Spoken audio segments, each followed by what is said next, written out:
Are we live? We are live, yeah. If you could just go slow and introduce yourself as our other members come join us. And Mr. Co-Chairman is actually chairing for today, but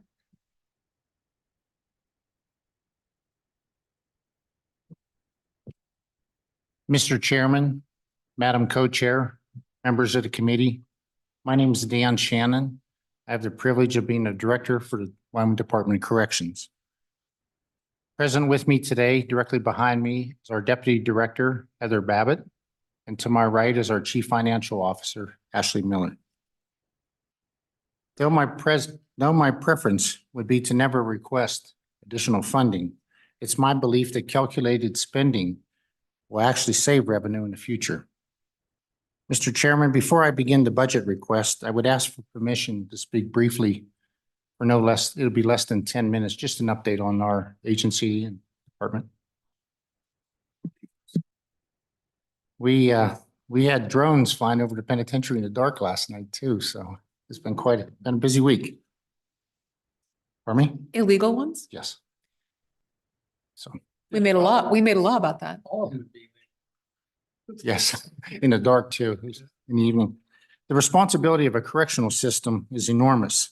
I frequently work with correctional directors around our nation, and I can proudly say that the Wyoming Department of Corrections can compete with any other correctional agency. This is a direct result. Bless you. This is a direct result of our staff who are and remain to be correctional professionals. We have accomplished much over the past year, and it also has not been without challenges. As a profession, we have not done a good job educating the public and policymakers of the work that we do. Corrections is a business of managing risk.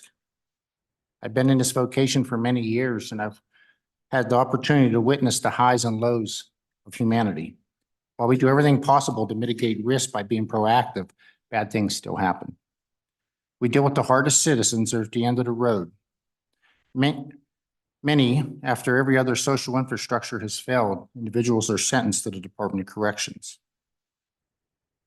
Others whose interactions with this population may only exceed a few days, or ours will last sometimes for decades.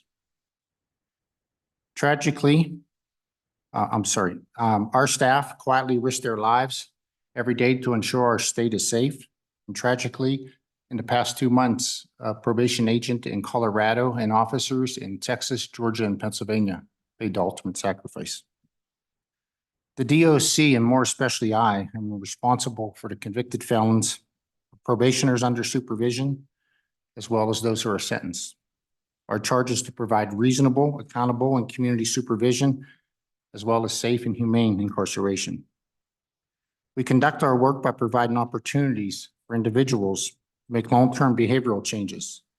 And I want to reassure this committee that our first priority is safety, followed by rehabilitation. We take this responsibility very seriously.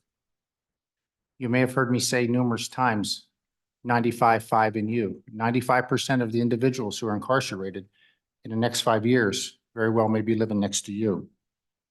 We do our very best to ensure these individuals return as productive members. Some of our agency success stories during the past year have included the following. As a reminder, our inmate programs were the only area that was not reduced during our budget cuts. Our treatment completion rates continue to be strong at 92% of the inmates completing cognitive intervention, 70% are completing substance use programming, and 69% over the past year sex offender treatment. In addition, 91% of our inmates released from the institutions do not return to incarceration for a new felony, and 77% do not return at all. And that's based out of 3 years past their release, which also includes technical violations. Mr. Co-Chairman, I'm going to ask the director to repeat those facts because they are the most important facts I think we're going to hear today. And it's one that our DOC has maintained really just incredible numbers in that regard for recidivism. And the takeaway there is that our prison system, the Department of Corrections, I should say, it is working from both a deterrent and a rehabilitative standpoint. And so the dollars that we're spending are actually going for their intended purpose in that regard. And that's to the great leadership we have here at this table with the Director Shannon. But if you could just repeat those facts and make sure that we understand what you're saying. Madam Chair and committee, a little further in my discussion, I'll also talk about the work that Field Services has performed over this past year that will affect these numbers. My comment was 91% of our inmates who have been released from our institutions have not been returned for a new felony. And we track that 3 years out. That's the national standard. Of those who who did not return, 77% never returned. So what's the difference and what does that mean? You very well may have a parole violation where a person has a technical violation, a bad urinalysis, things of that nature, as well as maybe was charged with a misdemeanor. And for some reason, the board chose to return them. So I'd like to say it another way. Only 9 out of 100 are returning after they leave our prisons. And 23 out of 100 for any reason return 3 years out. So I believe we can compete with any other correctional agency on those numbers. And those numbers are, as I said, I think sometimes we can distort the way we figure things out, but these are all states comparative with this and include the same information. So it's not a Wyoming standard, it's a national standard. Thank you, Madam Chair, for your worrying. Our success is, I believe our success is clear, and I'm also aware of the devastation committed upon the victims in our state, and we're doing everything possible to reduce that. Over the past year, our revocation rates to prison have been reduced by 24%. This means 105 individuals, fewer individuals were sent to prison than the year before. And what's remarkable that is at the same time, our success rate for completion of probation as well as parole increased by 10%. These numbers are evidence that the changes implemented by the Field Service Division have resulted in offenders making long-term behavioral changes. You will learn later in our discussion, we're not receiving applications for employment. This issue has become a national concern for correctional systems. Our overall retention rate for the past 14 months is it's 89%. It's almost 90%. So we clearly are retaining staff, but we're not receiving applications. During the past 12 months, our uniform staff retention rate increased by 3%, and our parole agents have increased by 5%. While this certainly can be contributed to raises, I recognize only a healthy and value work environment will keep our staff tenured. We have implemented many efforts to retain staff, and I'll list a few of these. We've changed our clothing policy to allow individuals to have more flexibility in their uniforms. We allow flexible work schedules. Our AOA assessors and interstate compact employees are teleworking. Our wellness program will include the opportunity for staff to review their social media during breaks once we're having Wi-Fi installed in all of our institutions. This agency has multiple recognitions of employees and commendations, as well as quarterly events. We've also reclassified positions for our control centers with the help of our post commission, so they do not require a post certification. We have included in our performance management reviews, our PMIs, the discussion, the importance of being a valued team member, as well as the part of our mission. We've empowered district managers to allow flexibility for agents' work schedules. We've realigned our parole offices and offered regional promotions so applicants may reside where they live instead of moving to Cheyenne. We continue to improve our retention of staffs because they need a positive work environment. And something that I think that really affects the generational workforce, we've included the why of our mission in every policy. We went back and reviewed every one of our policies and put the why we do our work.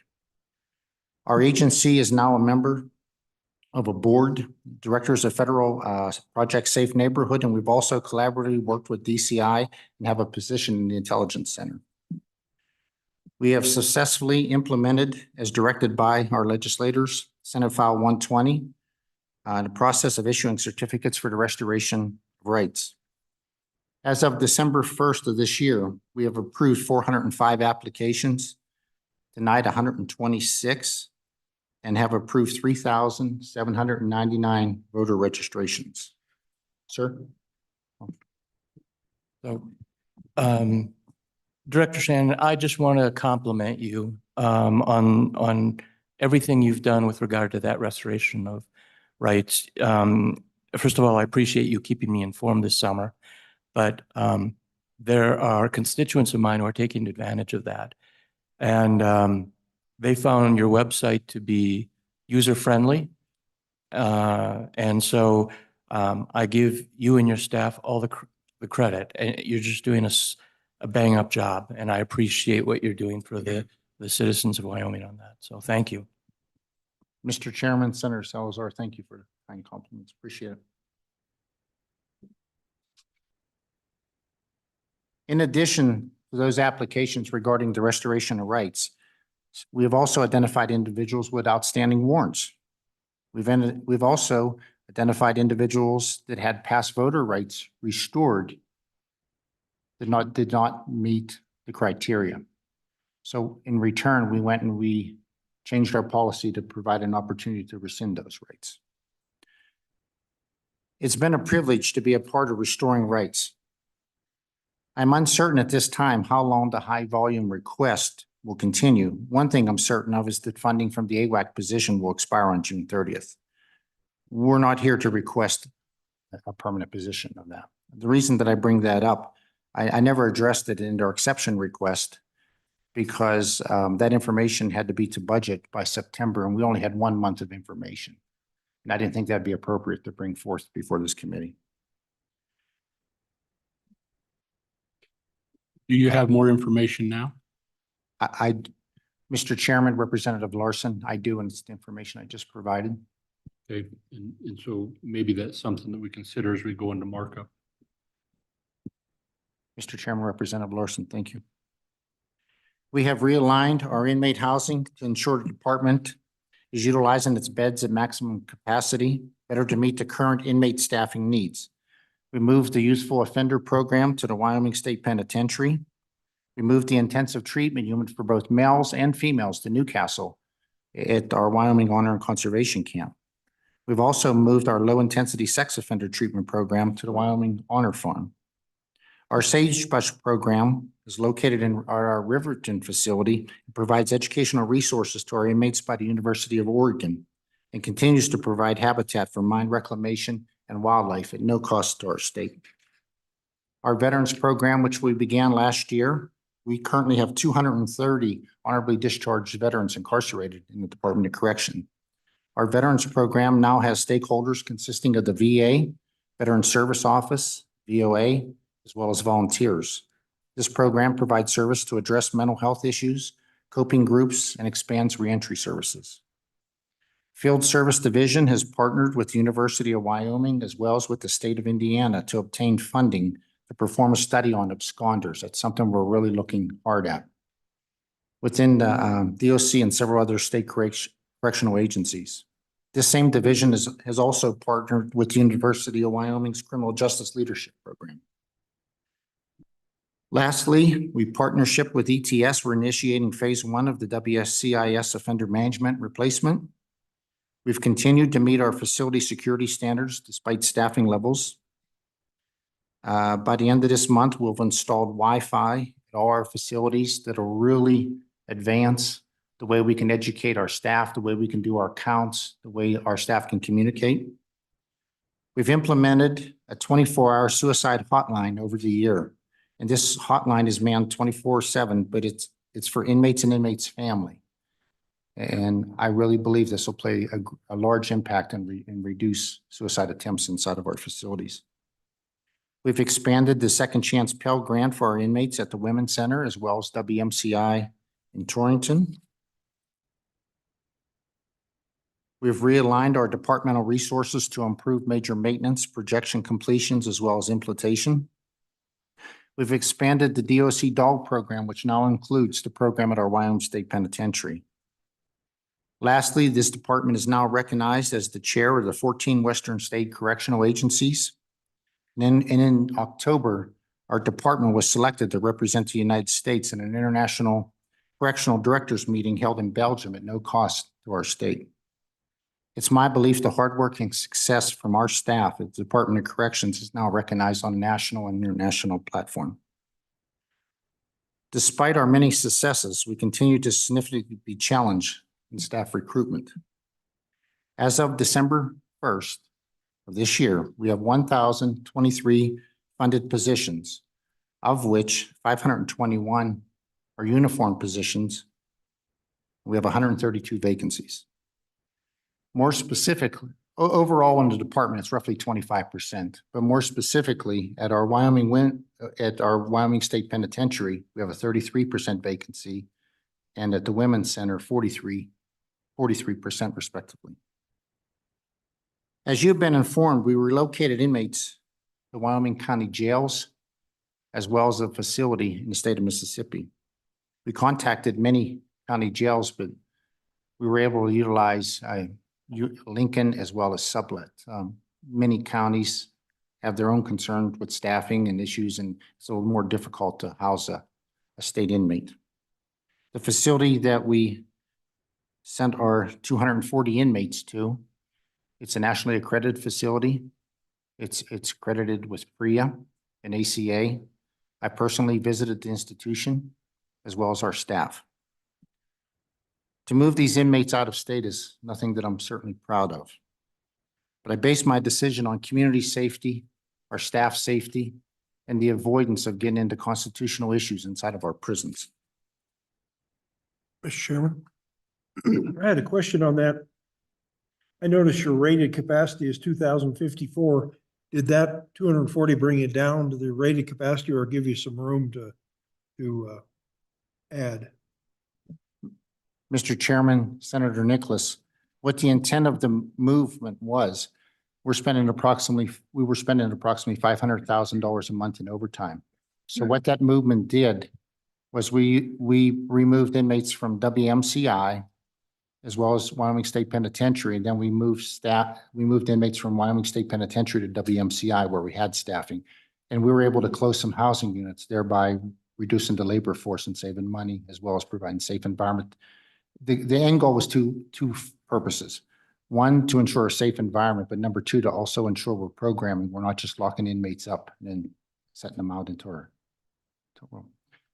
Individuals that had medical concerns, that had legal cases coming up, regardless of it, none of those individuals were moved. So I hope that answered your question. Please. I'm going to translate for Senator Anderson, if I can. So he referenced statistics of what our prisons can hold maximum capacity, which is some 2,000 number. 2,052. Yeah. And so he was inferring that the reason why the inmates that were transferred to Mississippi was because we had maxed out that number. And so he was asking whether or not those inmates that we transferred to Mississippi brought us below that number, if that was the motivation. Madam Co-Chair, Senator Anderson, I apologize for not answering your question. The inmates were not sent out of state because we were at a maximum capacity. We don't have an inmate. If I'm doing my work, we don't have an inmate overcrowding problem. What we have is a staffing issue. So the number, I believe the number was around 1871 when we moved those inmates. So we did not exceed the full capacity. Does that answer your question, sir? Thank you. Thank you, Madam Chair.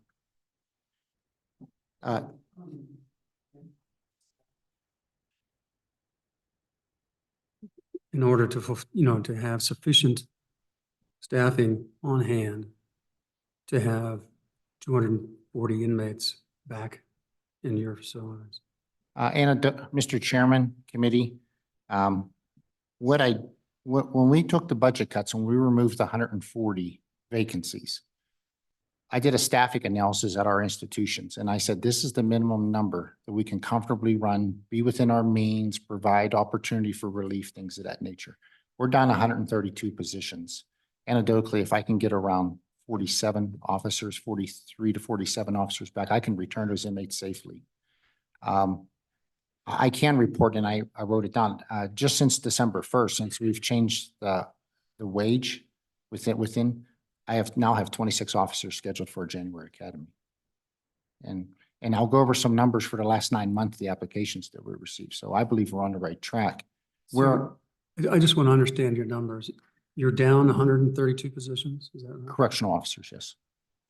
Oh, and so in order for you to be fully staffed, you need 132?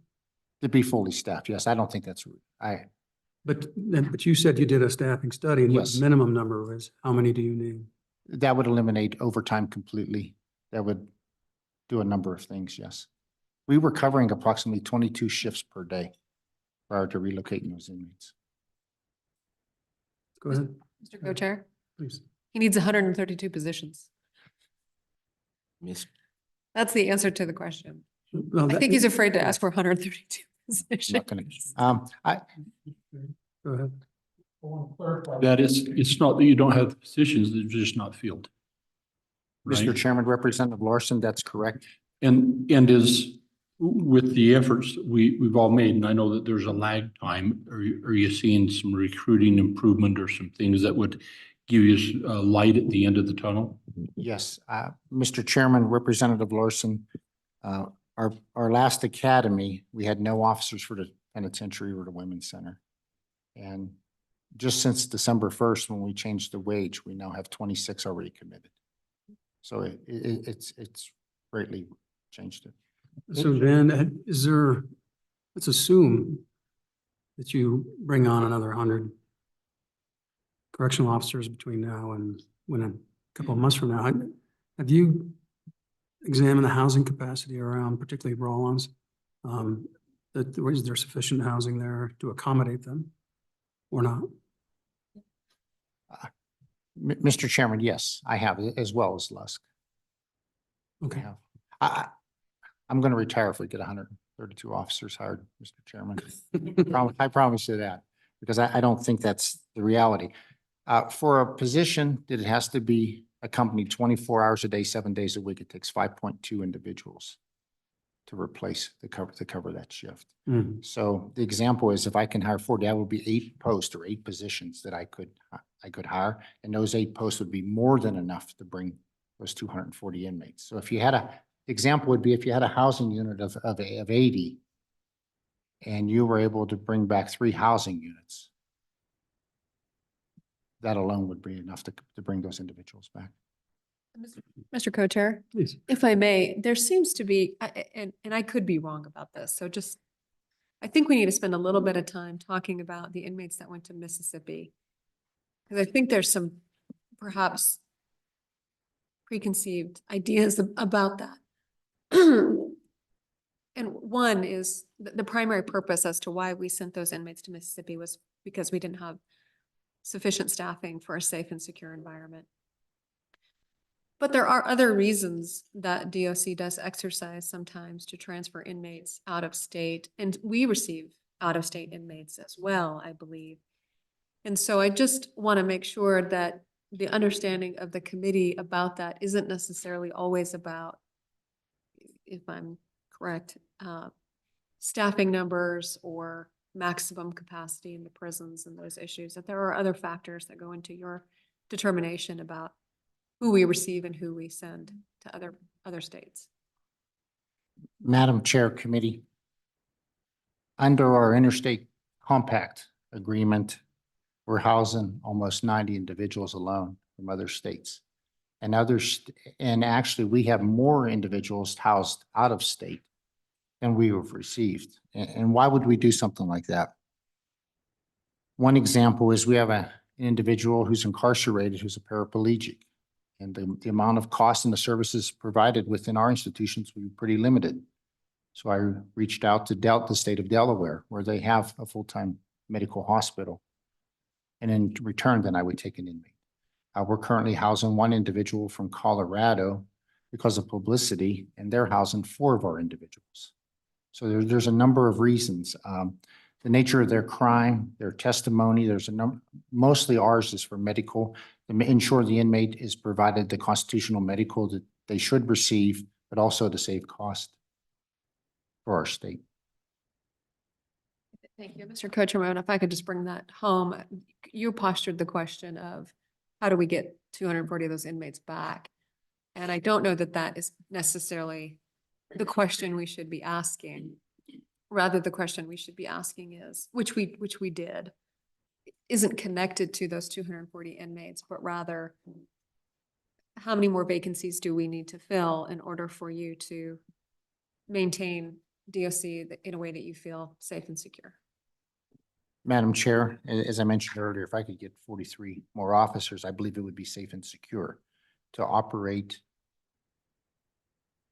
in make-believe land would be 143. Mr. Chairman. Or Madam. Go ahead. Director Shannon, so do you believe with the recent wage hike that you're on a trajectory that you can make up enough positions? Or is there something about the formula for the compensation increase that didn't fit well with, say, the penitentiary in Rollins?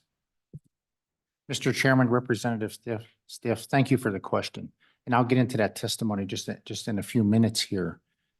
A number of things.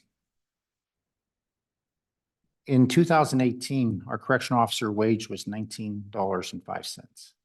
Now, with our 2 raises and you fast forward, we went to $20.66. We were competitively, non-competitive, sometimes $5, $6 an hour below our local county jails housed in our same areas. From January 1st, I hope this will answer your question. From January 1st to October 31st, the Wyoming State Penitentiary received 19 applications, and the Wyoming Women's Center received 8 applications for employment. And please keep in mind that only on an average, 8% of applicants will qualify. And our wage was changed December 1st. That was a direct result of working with A&I, HR, and our budget office. And what I approached them to say, we need to be competitive. Now, since we've changed that, it went to 25-26. And since such time, we've had 26 individuals gone through our process and are now scheduled for our January's academy. And we had 2 individuals this week return that went elsewhere and return. They won't have to go to the academy. So I can report just in a matter of 3 weeks, we've had 28 people lined up. And we haven't done hardly anything for 9 months. Mr. Chairman, follow up? Please. And I asked a question about the methodology because one thing that surprised me in looking at your Series 100 on page 8 of the budget book was that from your base budget to your standard budget, it went up by about 9.7%. What surprised me about that is that's lower than the average of 11% across the enterprise. Now, I would have expected Department of Corrections, frankly, to have been above average in terms of compensation increase. So that's my question of, is there something askew with the formula that's leading to this lower than average pay increases for this agency? Yeah. Mr. Chairman, please bear with me. I'm something to arrogance getting to my voice. So I would point out that we've had a conversation about the vacant positions did not receive the market adjustments. That's influencing that statistic. Senator Salson. Mr. Chairman. Director Shannon, so you're talking about the large number of vacancies. Are you still beyond our farm? Are some of those employees still having to go to the state prison to cover? Mr. Chairman, Senator Salazar, they are at this time, but with the new hires, they will not have to. Mr. Chairman, Representative Stitt, if I may. We did something else as well. When I reviewed with HR, we just changed this over the past week because they had to coincide with the post requirements. From the time an applicant would submit their documents, it would take over 90 days to get them hired. And we've greatly reduced that. I've changed my policy in conjunction with HR to say they have to do the cycle. We can hire them on the spot after a background check, things of that nature. We can hire them. We can get them employed. Start with onboarding, and then work them into our academy. Now they won't have access to inmates, but we can get them started right now, and it's only anecdotally, it's only since December 1st, we're knocking that down to 17 days. So I think a crucial error was missed there as well. Okay, go ahead. Mr. Chairman, can I make a correction? I said market, I meant to say they did not receive merit. Apologies. One more. Yeah, go ahead. Mr. Representative Wolf. Chairman, continuing on this staffing issue, I know it's been a struggle for many years. For our Lusk and Rollins always seem to be our hot spots for inability to hire. Would there be an advantage to bringing in temporary housing to where you could house staff to where they could work a 3-on, 4-off type of a shift and then return to a home community, Casper, Sheridan, Buffalo, something like that, just as a out of the box thinking way of trying to get more people, because obviously this is not something that is resolving itself with just pay alone. Mr. Chairman, Representative Walters, last year, we had a program where individuals were hired in Cheyenne and they would work 3 days on, 4 days off. And they would be housed at the penitentiary in what we call as our M unit. And it was housing utilized for our minimum inmates years ago. It really didn't pan out. I think we hired 9 and we lost all 9 of those individuals. So regarding temporary housing, I'm uncertain to the benefits of that. There are mobile units. I'm on retention committees with other directors across our country, and states such as Texas, they actually have mobile units similar to you have traveling nurses and things of that nature. That creates a number of difficulties for individuals who have families, things of that nature. To answer your question, as far as temporary housing, I don't have the answer for that. Thank you. Yeah. Go ahead, please. Dan. Mr. Chairman, one last comment to Representative Stiff's question. I don't believe I answered him earlier. When I reviewed our CPO 5, our correctional officers, they're also classified with, I believe, 19 other classifications across the state. So to specifically move them out, I don't know how we could do that, as well as adjust that within that classification group. We would, the necessity to move it would require movement of 19 other types of job classifications. And I think that would become very difficult and maybe unfair as well.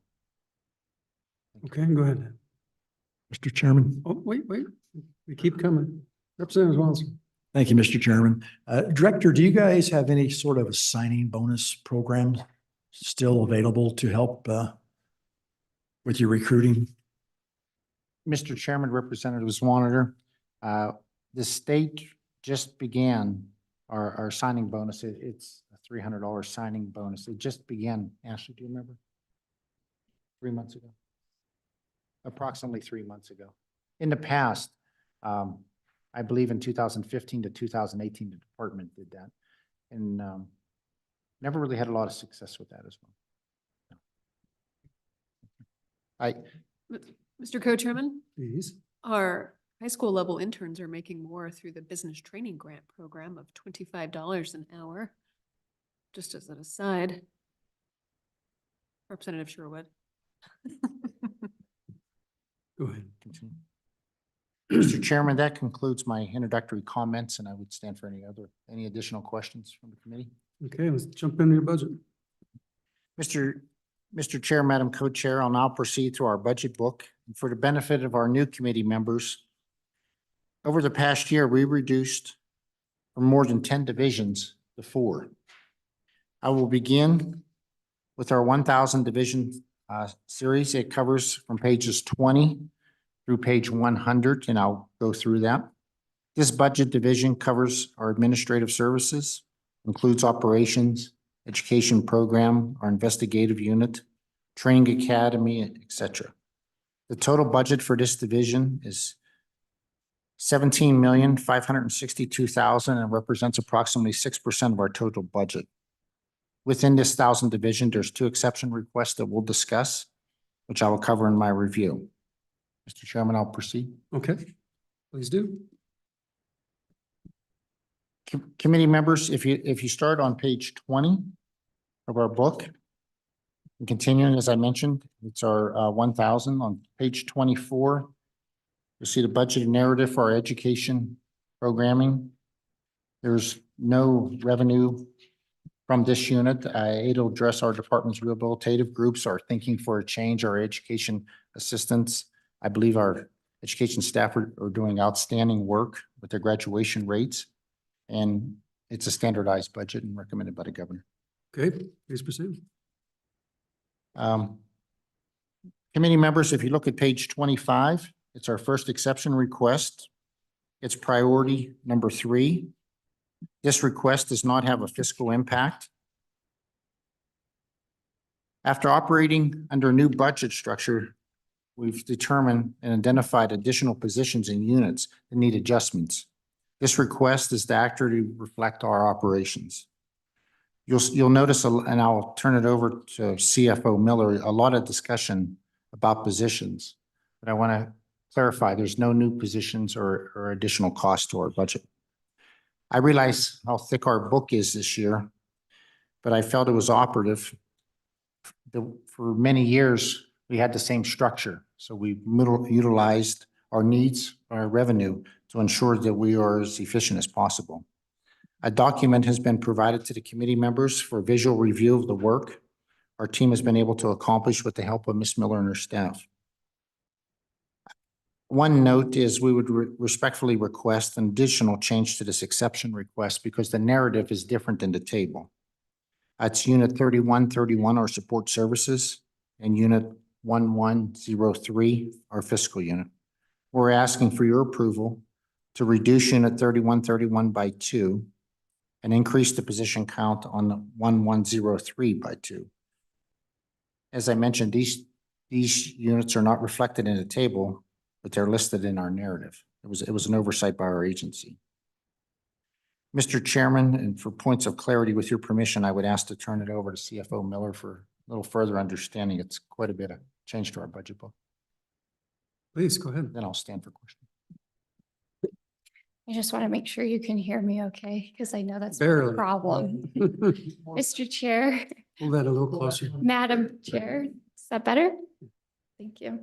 Mr. Chair, Madam Chair, as part of the BFY 2023 approved budget, DOC restructured the agency as Director Shannon explained. Through this evolution, we identified positions which need to be reallocated among the divisions to better align with what our operations are. This exception request if this exception request is approved, it will do exactly that. Therefore, we are requesting to move 13 positions, which are in the table and hopefully in the schematic that was provided to you guys. And then plus the 2 additions that Director Shannon explained. The moves will align the positions within the divisions, which they are currently serving. Plus, the request addresses a few assignment errors which occurred as a result of the larger reorganization from BFY 23. Mr. Chair, Madam Co-Chair, I would stand for any questions. Nope. Go ahead. Thank you. Mr. Chair, I'll proceed. If you look at if you turn then to page 32, that's our next agency's priority. It's our priority number 4. Once again, this request also does not have a fiscal impact. It's a net to 0. This exception request will consolidate the agent's fiscal operations. Throughout the agency's history, fiscal operations were divided into silos, and it was by institution. And I'd like to provide some examples. We have our 5 facilities, and the CEO or the warden of the facility would hire a business manager, and then the business manager would hire commissary managers, deputies, things of that nature. So you may have 8 or 9 at WSP, at our Wyoming Medium Correctional Facility, 5 or 6. There was no sense of collaborated effort. The individuals were selected by the warden. There was never one mission. There was never one clear track on which way to go. And we were requesting to bring the fiscal staff under the supervision of the CFO leadership. That way we clearly meet our principles. We can adjust. Now, we certainly have the ability to adjust through B11s, which we prefer never to do, but we have to through our institutions. But being under the division, which would be prison division, it gives us an opportunity that all individuals are working under one mission, one core set of core values. Otherwise, we're going to continue with the 5 silos, and I've never, throughout my career here, I never felt that was an appropriate way to do business. The adjustment will create efficiencies, as I mentioned, and a consistent message. Mr. Chairman, committee members, I'll stand for questions. Please proceed. Mr. Chairman, Co-Chair, Madam Co-Chair, if you turn, our next I'll discuss is our Division 2000. Division 2000 is covered under page 101 through 130. This budget division covers our field services and includes our offender management, split sentencing, House Bill 31. Basically, this division is for our probation and parole agents. The total budget for this division is $39,534,000 and represents 14% of the total budget. There are 3 exception requests for the division, and I'll start to go through the division to provide the committee more opportunity to ask any questions before I get to my exception request. So if I turn to page 101.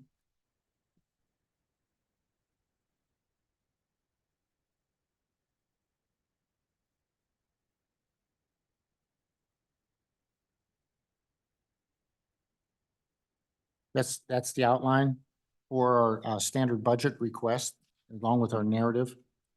As I'll continue with general recommendations from page 103. That's our ISP, our intensive supervision.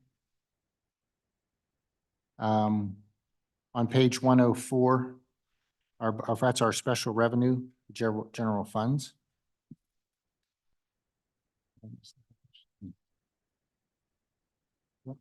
And then if we could go to page 105.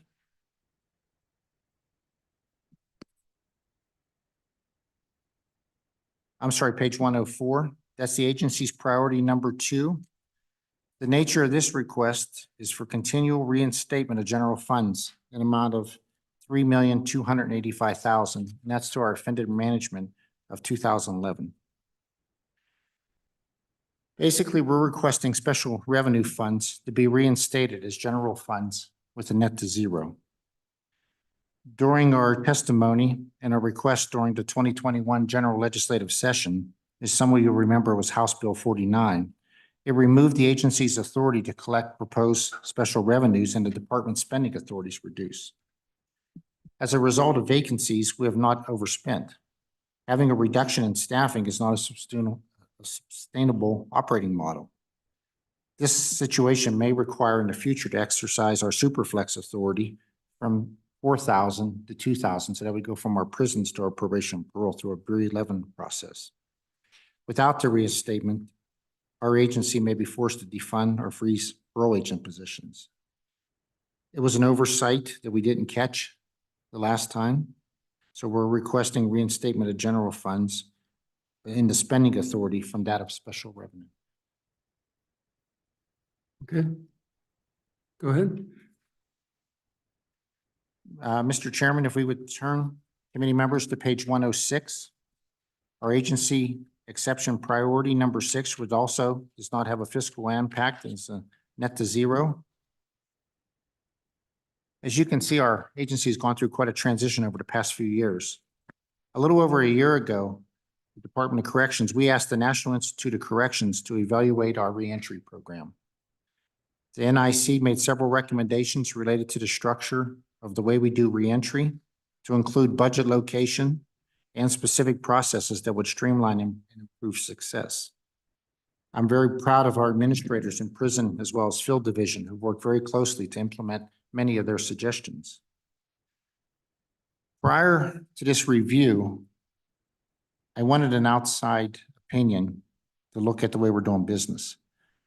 And reentry can be convoluted to say, well, certainly it'll begin on your first day of incarceration. But the agency had reentry agents working for field services stationed inside of prisons. We've had prison employees stationed exterior, and we also had reentry employees that were supervised by the administrator of both field services and prison division. As you're aware, we changed our strategic plan 2 years ago. And to me, I don't see how we can possibly effectively make sure our reentry, our reentry workers ensure that there's a soft handoff with medical records to ensure there's employment, continued education, medication for those who have mental illness issues, things of that nature. And at that time, I strongly supported the NIC recommendation because it never provided a clear pathway, one direction. So we in turn asked that all our reentry workers be located in our community. No, there was no change of positions. There was no change of employment. What we did change was put it completely under the administrator of field services who are actually working out in the field. Mr. Chairman, let's stand for questions. Okay, please proceed. If you turn then to page 121, that's our priority number 10 for continual funding of $3,246,000 for alternative sanction.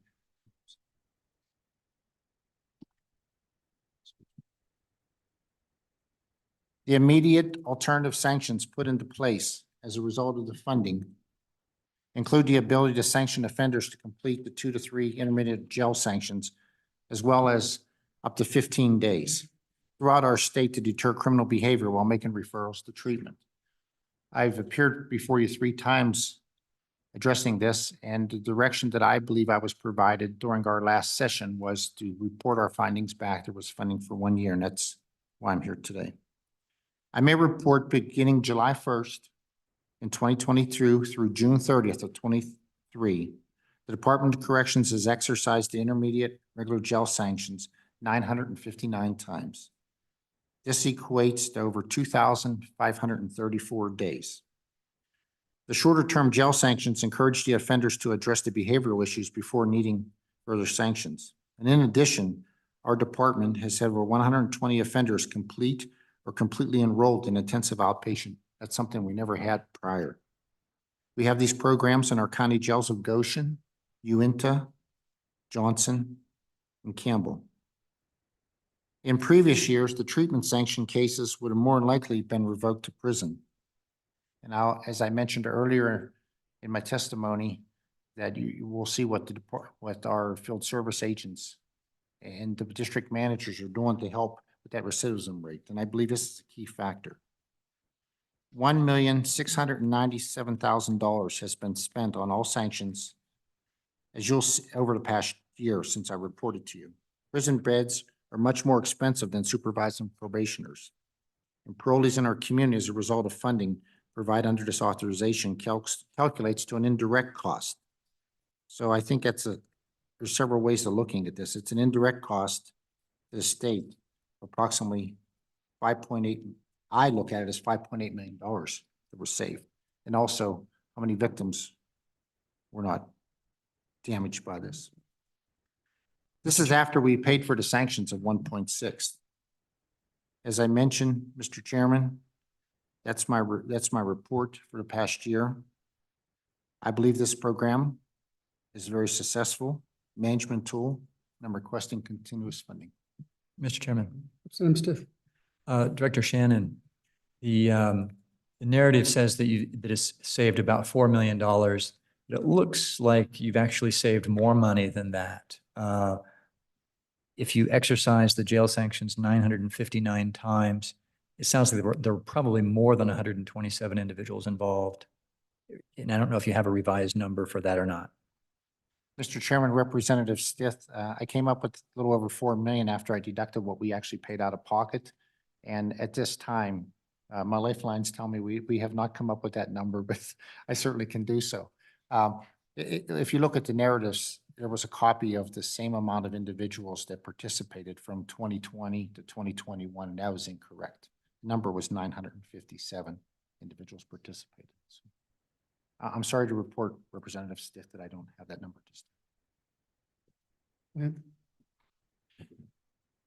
Director Shannon, you and Ms. Babbitt have been very kind with your time and helping us over the past few years on the various mental health task force but have been crucial or critical in providing information concerning this population that leaves the prison system and in helping provide direction on how we make that handoff back into the communities with the intent of addressing mental health issues that exist in the prison system, making sure they continue with treatment as they come back into the community, which hopefully would reduce some of this stuff that we see in this program. My question is this program really does look to be successful, but have you, in these meetings that we've had with the mental health task force and so on, have you ever sat down with Franz and shared this program with him and the funding source and contemplated how perhaps we could integrate that more with that behavioral health redesign for those who are impacted by mental illness in this? Mr. Chairman, Representative Larson, I have sat down with Mr. Gooch. I have not discussed this specifically, but regarding the behavioral health design, and when I spoke earlier of our reentry restructure, that was a direct information that was reported and worked out with Franz. When a person we would provide prescription medication, psychotropics and things of that nature, but it would take over 40 days to get into a service provider. And with the help of the Department of Health, it's under 9 days now. So, but as far as actual cost, I have not. Well, I'm just wondering if we can't leverage both programs a little bit and might be worthy of some conversation, not urgent, but as I see these opportunities, I just want to see if perhaps we could leverage that somehow on both sides. So thank you. Thank you. Mr. Chair, Go ahead, Senator Kiske. just to follow on with my friend from Riverton. There was also an issue going back a couple of years where the local mental health centers didn't know they were coming out. They didn't receive advance notice. They didn't have records. The county attorneys wouldn't give them records as to the events, what all they'd received in prison and so forth. And I know there was an effort to try and get that out at least 90 days in advance of discharge, because they had, I think what it showed was 50% of the people ordered to receive mental health or substance abuse counseling never showed up at the mental health center. Has that been remedied? Just that record exchange? Mr. Chairman, Senator Kinski, I would respond by saying yes and no. Our system, our current antiquated system, which we are addressing, isn't very conducive to electronic records transferred.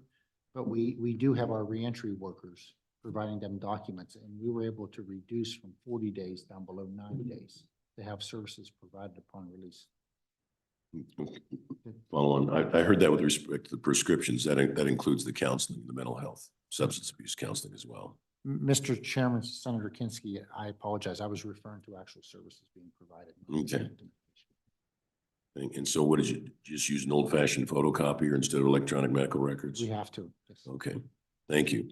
Thank you, Mr. Chairman. Chairman. Senator Representative Henderson. Thank you, Mr. Chairman. Director, I might have missed this. Apologize if I did. But how do you identify the offenders that you determine whether they were going to get the alternative sanctions and what type and so on?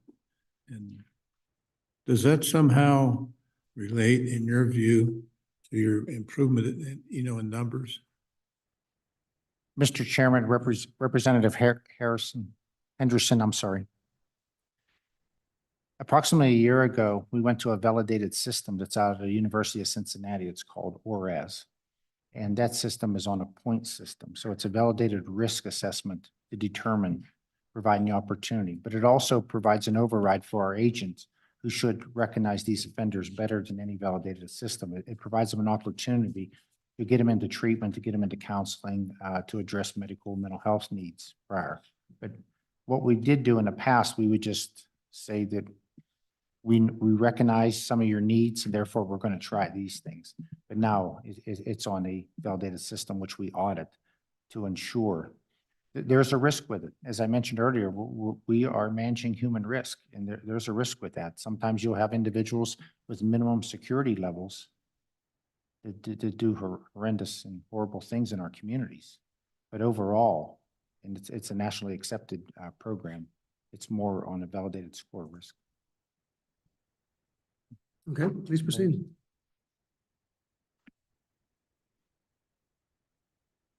Mr. yeah. Mr. Chairman, committee, I'll now proceed to Division 3000. 3000 is covered in pages 131 through 197. This budget division covers support services, which includes our secure treatment facilities. That would be located in Casper, correctional industries, centralized services, inmate medical, sex offender treatment, industries vocational programs, as well as our ACCs. We currently have 3 adult community corrections contracts. We have 1 in Cheyenne, Gillette, as well as Casper. Total budget for this division is $71,984,000 and represents 25% of our total budget. Within this division of 3,000, there's approximately 3 exception requests. If we were to turn to page 148,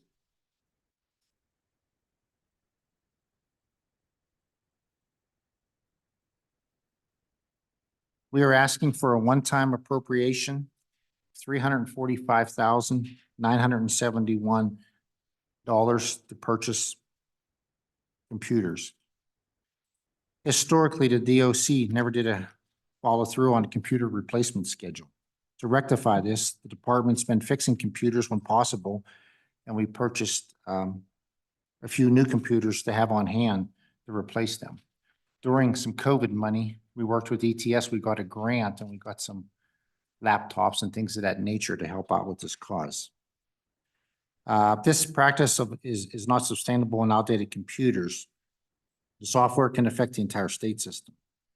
We are asking for the replacement of 278 computers, of which 187 of these computers are older than 5 years and 91 are older than 4 years. This request will assist the department in maintaining the acceptable replacement schedule and get us closer to the state's replacement policy as defined by ETS. This will also ensure that we're following direction and guidance related to the exception. Questions? Seeing none, please proceed. If we continue on to page 167,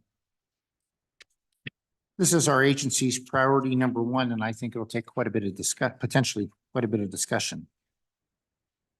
It's for continual funding in the amount of $4,200,000, which is for a medical contract increase. We have not addressed this matter in over 14 years. This is not a newly funded program. The Department of Corrections never presented for an increase in this. This request, and I would like to take a little time to explain it. This request is based on the medical inflation rates. It's calculated from the Bureau of Labor Statistics. We submitted an RFP for medical services, which closed December 6th and requires a selection or an award of the contract by January 2024. Now, I'm certainly not going to put this committee in a position to make a determination of some direction or decision that I have made. So what I asked at that time with the budget office, as well as the governor's office, that we include a placeholder, as we were uncertain at that time of the bids. Initial review indicates bids have come in a little higher than proposed placeholder. However, we also have the ability to negotiate as well as to discuss services with the awarded recipient. I would also ask for consideration that I don't want to establish a budgeted amount publicly, which could affect the negotiated amount. So the consideration that I'm asking is if I could notify this committee as soon as the information or the final costs are available. The anticipated date for this information and written notification to the chairs would be January 7th. After 18 years with the same medical provider, prior to my opportunity to be the director, we provided an extension up to 8 years on our medical. We sought to request proposals, an RFP for the inmate medical contract. This process allowed the department the opportunity to review medical treatment services, as well as learn what other healthcare identities provided in the arena of correctional healthcare. And there's some significant aspects to this RFP. The previous RFP and current contract stipulate the provision of medical care and mental health treatment. This RFP includes optional service to expand our substance use disorder treatment services, inmate crisis line, and proposed services in addition to required medical and mental health. If you think about it, it's even in a different division that we support our substance use as well as sex offender treatment. And I think if we were able to package that, we could provide a much more effective system. Second, the RFP requires the proposer to outline the cost of services in relation to our medicated assisted treatment. Over the past year, we just have a small handful, but we are getting individuals that are on medications reporting to our institutions. Third, the RFP explicitly requires proposers to outline the cost of Hep C treatment. We've never rolled that cost into our contract. That approach allows the agency to see what the actual cost will become. WDOC did not separate out our pharmaceutical services, but instead we are increasing reporting requirements, which our current contract does not. The agency may assist and determine if other options are more viable, but this RFP will require more transparency and reporting actual cost of pharmaceutical, and more importantly, return medications. This will also include the addition of the requirement to operate a utilization management program for in-prison and community-based care. That would include things such as our dialysis, cancer treatments, things of that nature. All of these changes will result in a more accountable contract and continued quality health care. Mr. Chairman, Madam Co-Chair and Committee, I stand for questions. Questions? Please proceed. On page 195, within this same division 3,000 is the agency's priority number 7 for continual funding for the amount of $201,271. This request is to create a high custody intensive treatment unit. The department houses high custody inmates at our Wyoming State Penitentiary in Rawlins. Many of these individuals are in need of substance use disorder treatment, and many also with co-occurring mental health need. They're ineligible for a transfer to a lower level facility. Now, it isn't many. Often it's between 12 and 14 individuals. So by our classification systems, it's not always the crime that was committed or the length of sentence. It's our risk values for an internal and external risk assessment. So you very well may have an individual that's housed at our penitentiary that's going to require substance abuse treatment, but they can't be housed in Torrington. More especially, they can't be housed up in Newcastle at our Wyoming Honor and Conservation Camp where these substance abuse treatment. So I took the initiative that the appropriate request for this priority will allow the department to provide an intensive treatment at our Wyoming State Penitentiaries.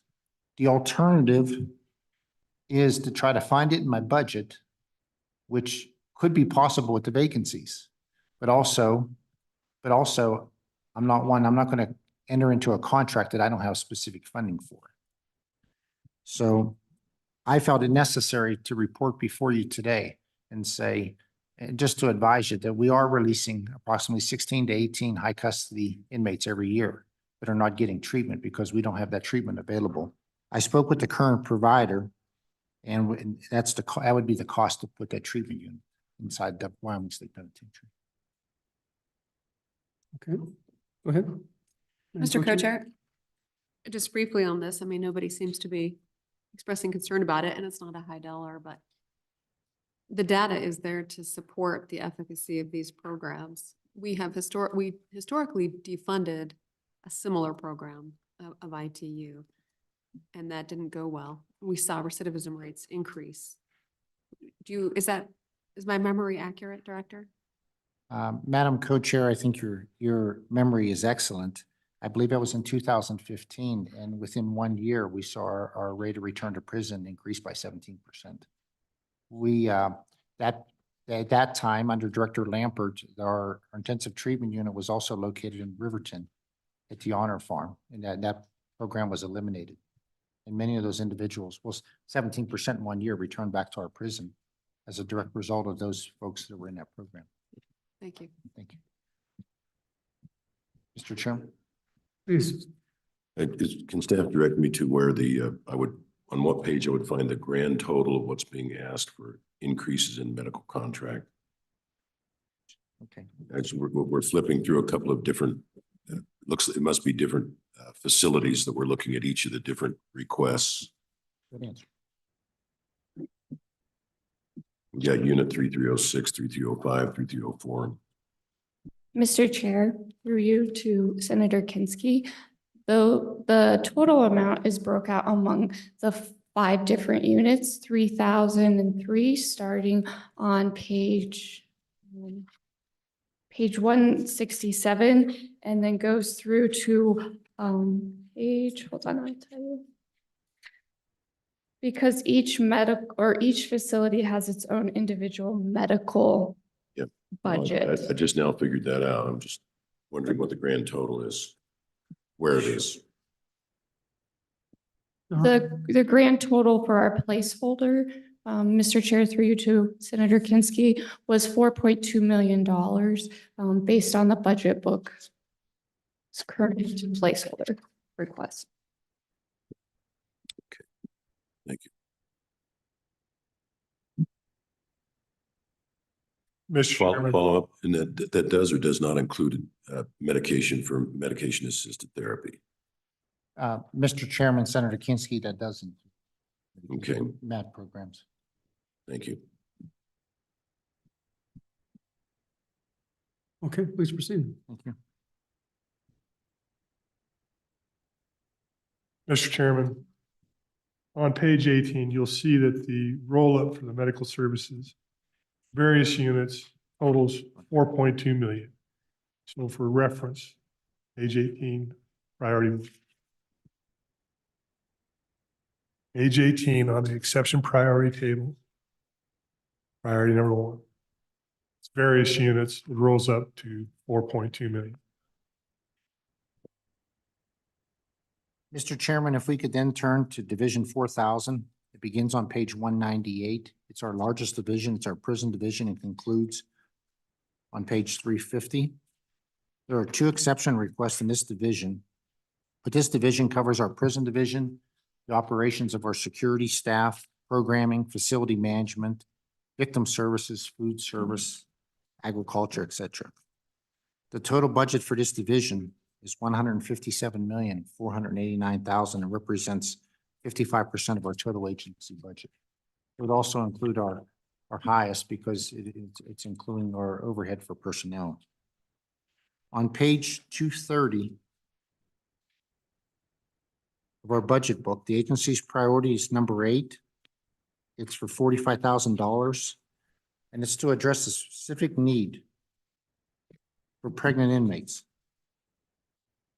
Our individuals who are sentenced to our women's center, we average anywhere, some years it's quite a spectrum between 2 and 8 pregnant females committed to our custody. This is a very small amount, but I think it'll have a huge impact. What this will do with this funding will provide us the opportunity to contract with an established mother-child unit. Due to the staffing at the Women's Center, historically, we've always said that we cannot safely operate the mother-child unit. I envision in the future to operate it with limited security staff and be more on the programming side. But philosophically, commenting the agency does not have the staffing, it's not going to stop the impact of those individuals coming into our institution, nor will it break the cycle of incarceration. Obviously, we're going to have to contract, which I can't disclose because I'd have to RFP it.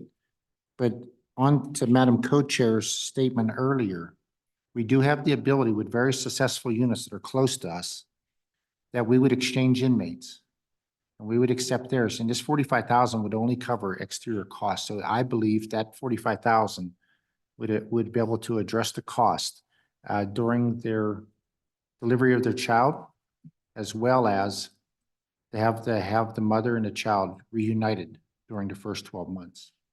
We would exchange our inmates We would do it very similar on interstate compact, but just, I'm the one that pushed real hard when I was the warden at the Women's Center to say we need a mother-child program. And yes, we do have a staffing issue, but to say we're going to do nothing is not addressing the issue. So I'm asking this committee, and I'll stand for questions. This is a small amount that I think we can have a huge impact on breaking some cycles of racism in our state. Madam or Mr. Chairman. Please, go ahead. Director, thank you. Thank you for this empathetic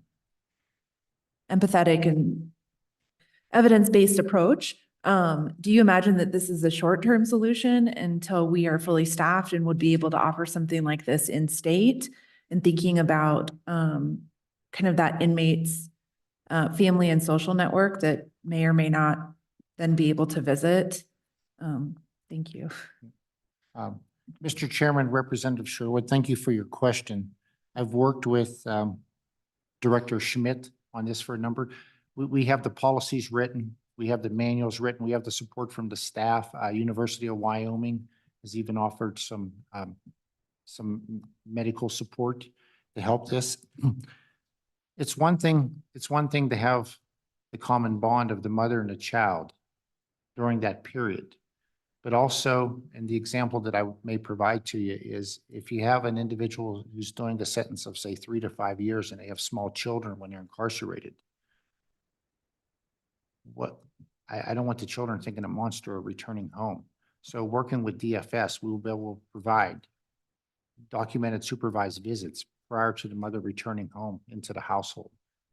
So this program would, if we have the staffing to perform it at Lusk, which I strongly intend to do, we would have more interaction with children and mothers. Over 80% of those incarcerated in Lusk are mothers.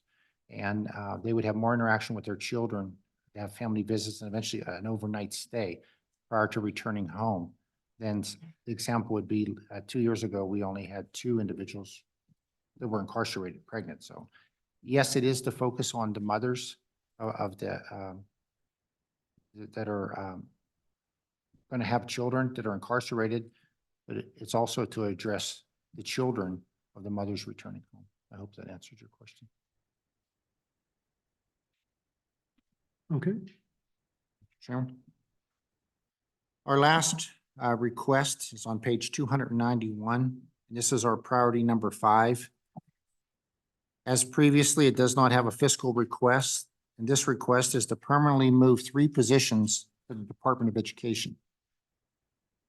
The Wyoming Department of Education receives a portion of federal funds that supports the state's educational programs. And as a result of the federal award, they were in need of 3 additional positions within their agency. Instead of WE requesting to add positions to the state overall employment count, I offered to provide 3 positions with them that we had in unfunded positions because it was paid for by federal funding. This program is our program consultants. They're ETEP 10. These 3 positions were permanent, unfunded positions within our agency, and I have no intentions of utilizing them. The request will permanently reduce the Department of Corrections' total employee count by 3 while increasing the Department of Education's by 3. Mr. Chairman and committee, I would stand for questions. Any questions? Mr. Co-Chair, Please, Senator Kinsey. what are the positions? Are they teaching positions, instructional positions? What kind of positions? Mr. Chairman, Senator Kinski, they're program consultant positions that they applied for on a federal grant. Okay, thank you. Madam Co-Chair. I just want to say thank you to the director for your kindness of gifting the Department of Education and for your political courage in giving it to them. Thank you, Madam Chair. You're welcome. Senator Drew. Thanks. Just one question, Director, and first, thank you. That's a great presentation.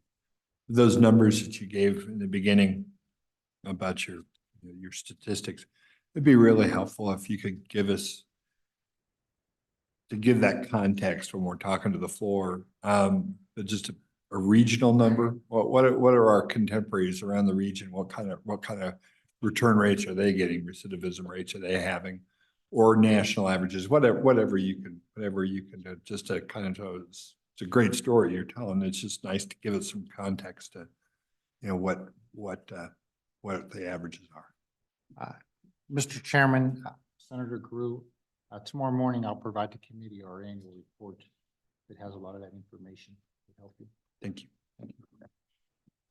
Go ahead. Mr. Chairman, in closing, I'd like to remind the committee. Oh, I'm sorry. Right. So a couple of questions, if I may, Director Shannon. One is, last year we made a run and funded your, the needs at the Honor Farm to get that IT moved and that one building removed, and then to try and get rid of that north facility there in Rollins. And is that, you know, we heard from the Department of State Construction that they're moving along and but are you under the same impression that that we should be seeing that project at the Honor Farm get completed? And I think that was the priority, get that done first and then start on the prison. Is that moving along as you'd like it to? Mr. Chairman, Representative Larson, that information was reviewed by State Construction in September. And last month, a RFP went out that concludes at the end of January. And you're absolutely correct. That work is to remove the condemned administrative building at the Riverton facility. And then if there's any funds available, to start on our north facility. So I can't answer. I can tell you that the RFP is to close at the end of January of 2024. So I believe it is moving on.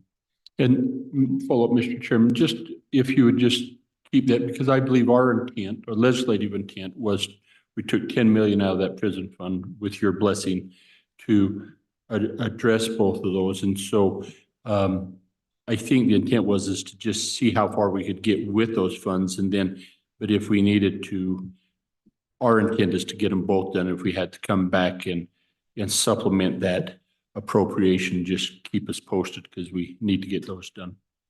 Mr. Chairman, Representative Larson, that is also my understanding, but I don't believe we will additional funding.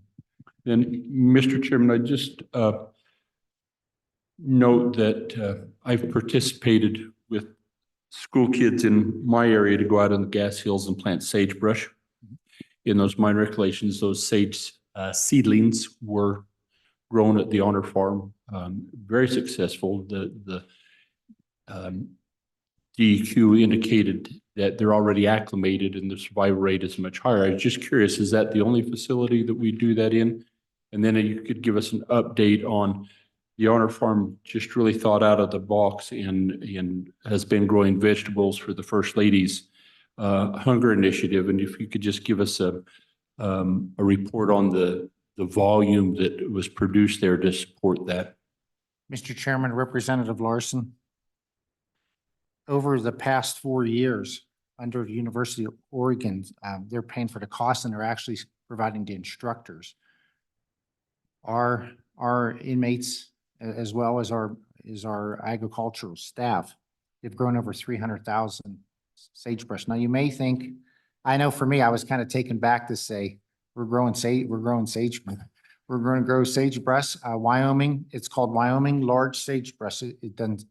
It's the best opportunity for regermination, and it's doing better than anything in the Pacific Northwest.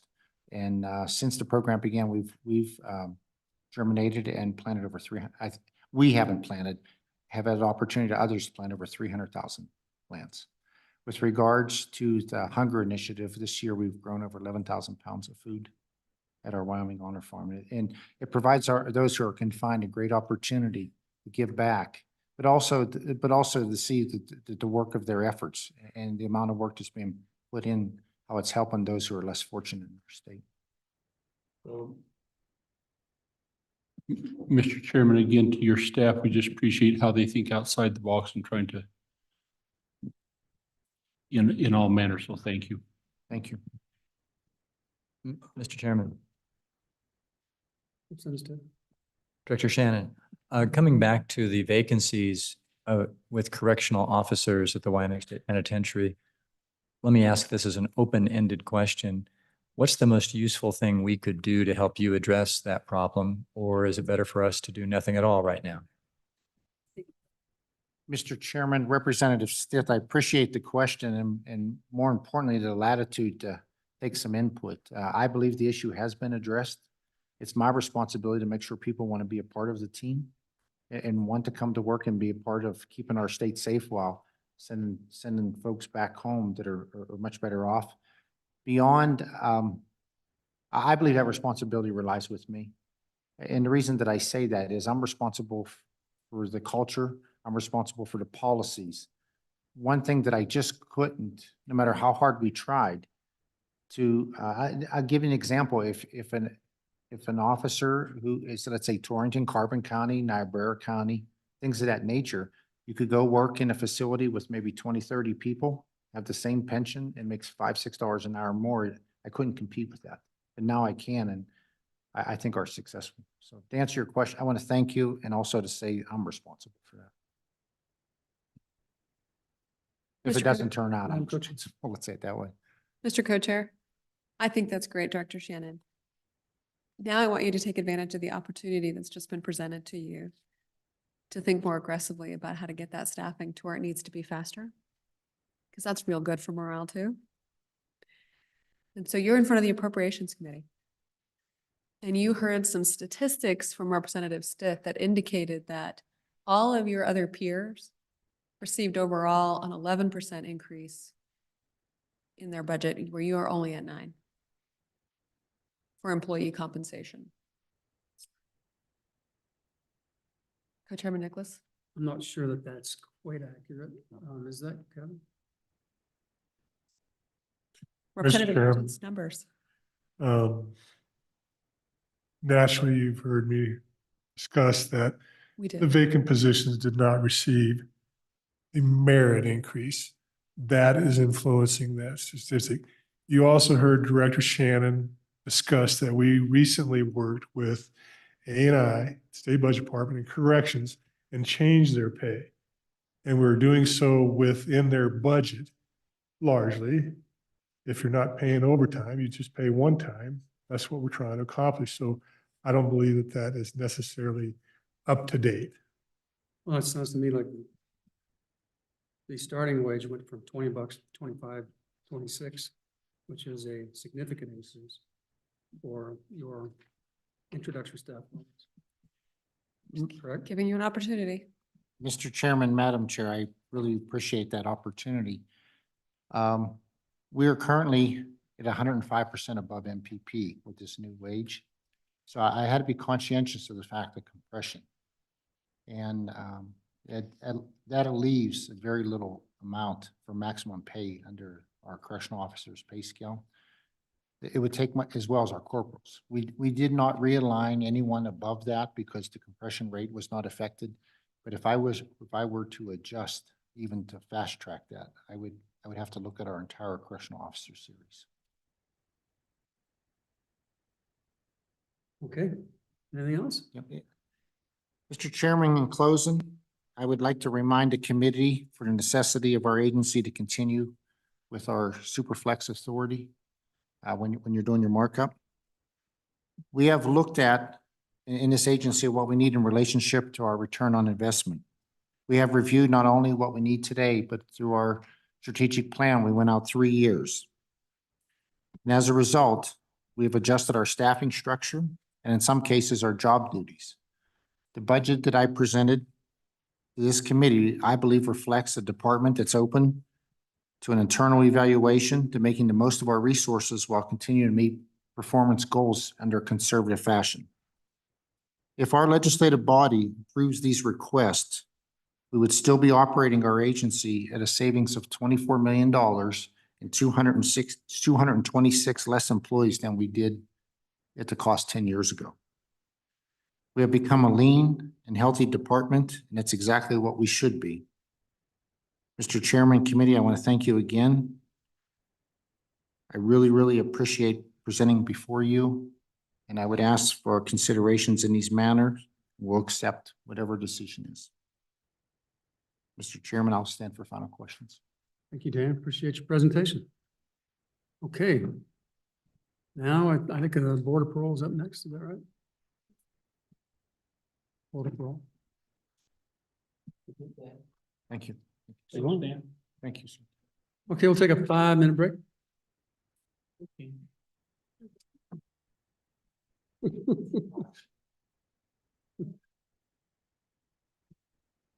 Seven.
Okay, we are back in session. Next on the agenda is the Board of Parole.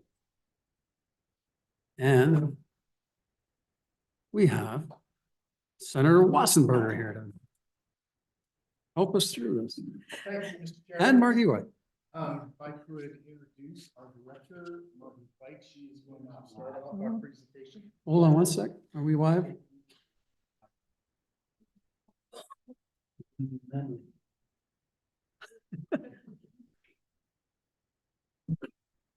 Are we ready? We're ready. Oh, I'm sorry. There we go. My name is Marky White. I'm the Executive Director of the Board of Parole. And with me today are very two familiar faces to you, former State Senator Jeff Wasserberger and former State Legislator Representative Lori Garrison. And Lori Garrison, Lori Garrison is a former chair of the Board of Parole. And these two very esteemed people are with us today because our chair and our vice chair are at hearings at the Wyoming State Penitentiary, where I just was about ready to start an evidentiary hearing on flattening an inmate. So we had to table that. And also with me is our business office coordinator, Bobby Steckline. As you may know, the Wyoming Board of Parole is an independent state agency. It's not part of the Department of Corrections, and it's comprised of 7 people from diverse backgrounds from different parts of the state. The board members are approved by the governor and are subject to state confirmation. Their terms are for 6 years. The Board of Parole staff is comprised of 6 people, including myself. The Board of Parole is one of the hardest working boards in state government, and I'm sure you can all appreciate that. Every other week, a panel of 3 board members, along with 2 staff members, are at a Wyoming prison or a Wyoming alternative community correction center. And there are normally 70 to 80 hearings in each set of hearings. And the information that is provided to the board is voluminous. And these incredible board members will spend 3 days preparing for hearings and then 3 days attending the hearings. And these are not minor or inconsequential decisions. These are decisions on whether an inmate should be granted parole and under what conditions.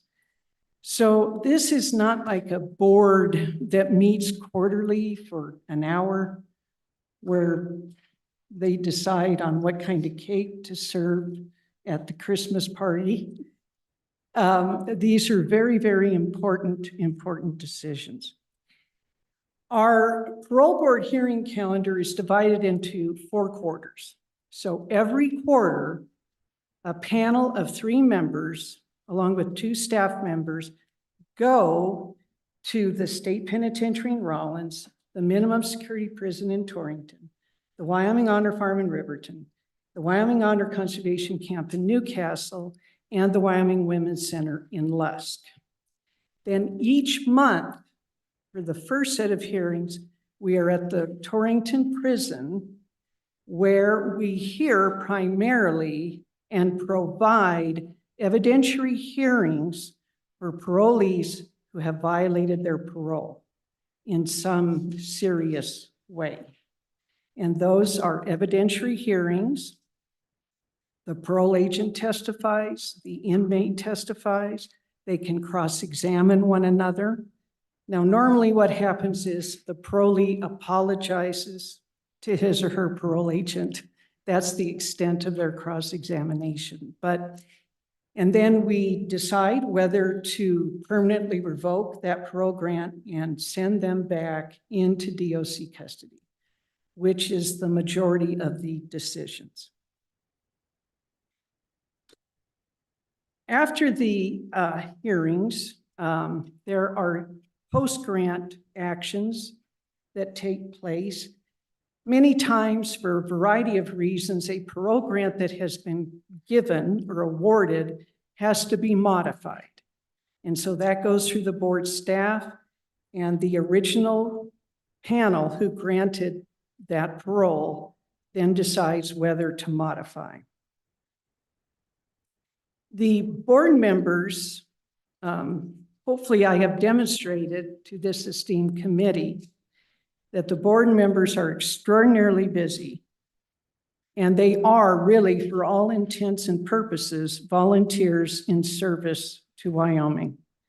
They are entitled to the legislative rate of pay, which you're all very familiar with, and they are considered state employees for the purpose of receiving per diem and are reimbursed for their mileage. I also wish to underscore that the Board of Parole has not used the state plane since May of 2020. Since I became the executive director 2 years ago, you don't know how many people in state government come up to me and say, oh, you're the one that uses the state plane all the time. And I'm like, no, we don't use the state plane anymore. So the board members now, instead of getting up at 4:30 in the morning to get on a plane in Rock Springs, they get up at 4:30 in the morning and drive to the prison where they're going to be on that panel. The board is only asking for 2 exception budget requests, both of which have been approved by the governor. The first one is for $15,041 for 13 new laptops, 7 for the board members and 6 for the staff members. The other exception request is for the reclassification of 2 people on our staff, the parole board coordinator and the parole board assistant. This request is for an additional $51,444. So together, the exception budget request approved by the governor equals $66,485. So this is certainly not $1 million or $1 billion decision you have to make. I started as executive director in January of 2022, and for a variety of reasons, I suffered a severe staff turnover, 80%. And there were some reasons, as I'm sure you all know, that when a new boss comes in, some of the other people like the old boss or whatever. But the primary reason was that 2 of our very important staff members left to go to higher paying positions in state government. And that is when I decided that we needed to work with ANI, the Human Resources Division, to see if we could bump up the pay of the parole board coordinator and the parole board assistant. And they did. The parole board coordinator is a very important person in the world of parole. Our current incumbent is a wonderful young man named Joe Brigham, who is in the prison, a prison every other week, but he has to manage like 3 or 4 DOC databases to get all of the documents ready and prepared.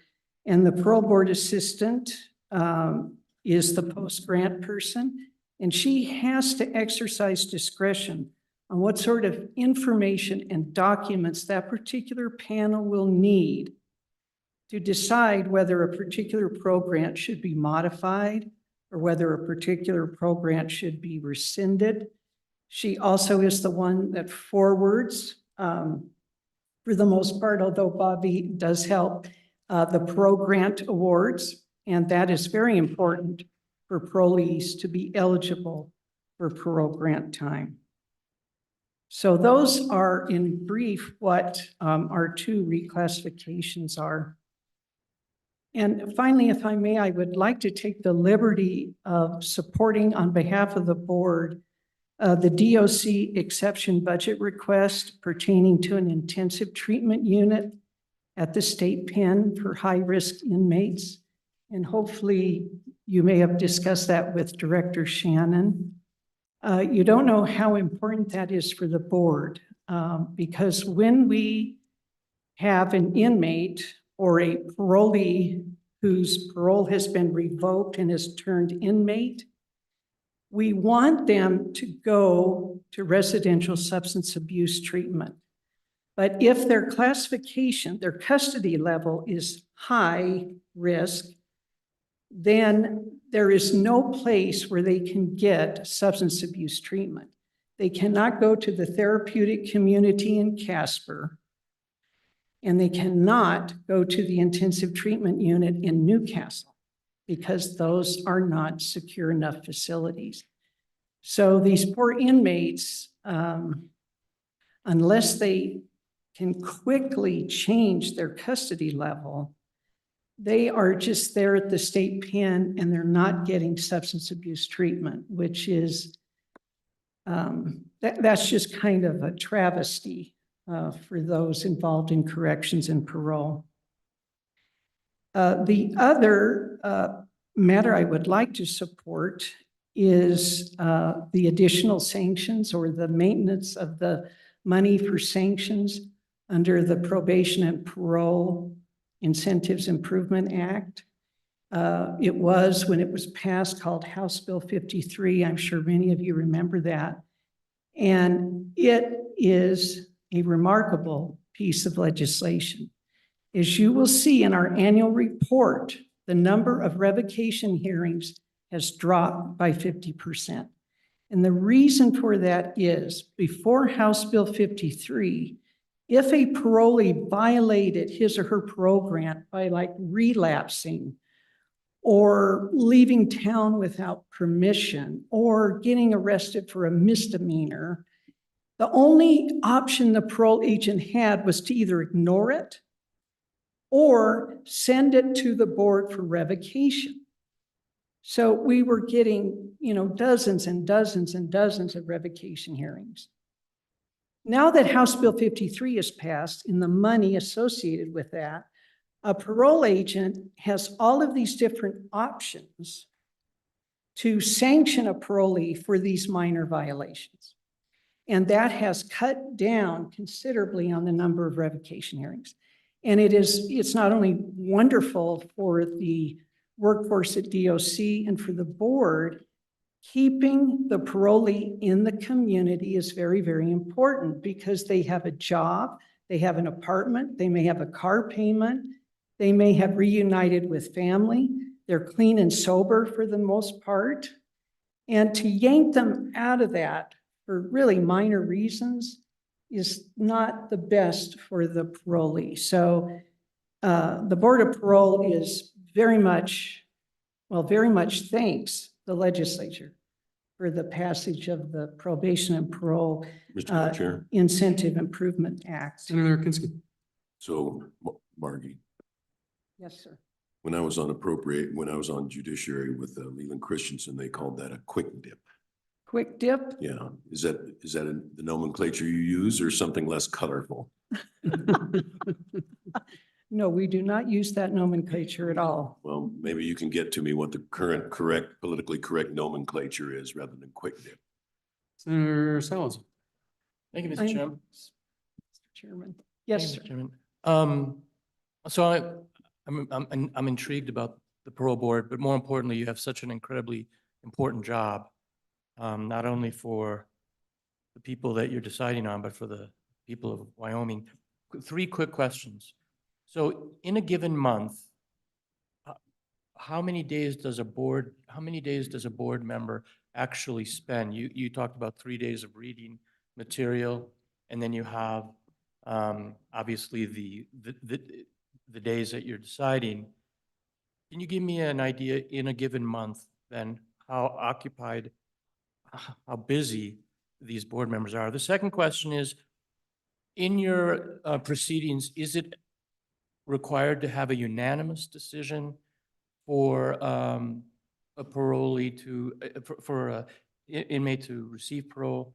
And then the third question, I think you mentioned, our board members are getting $150 for salary, and then hopefully they're getting a cost of transportation too. Is that correct? Mr. Chairman, yes, that's correct, Senator. So in any given month, let's take the panel that has to go to the Wyoming Honor Conservation Camp, which is in Newcastle. They normally have 2 days of hearings at Newcastle or a day and a half, and then they leave Newcastle and travel to Gillette where there is the VOA in Gillette.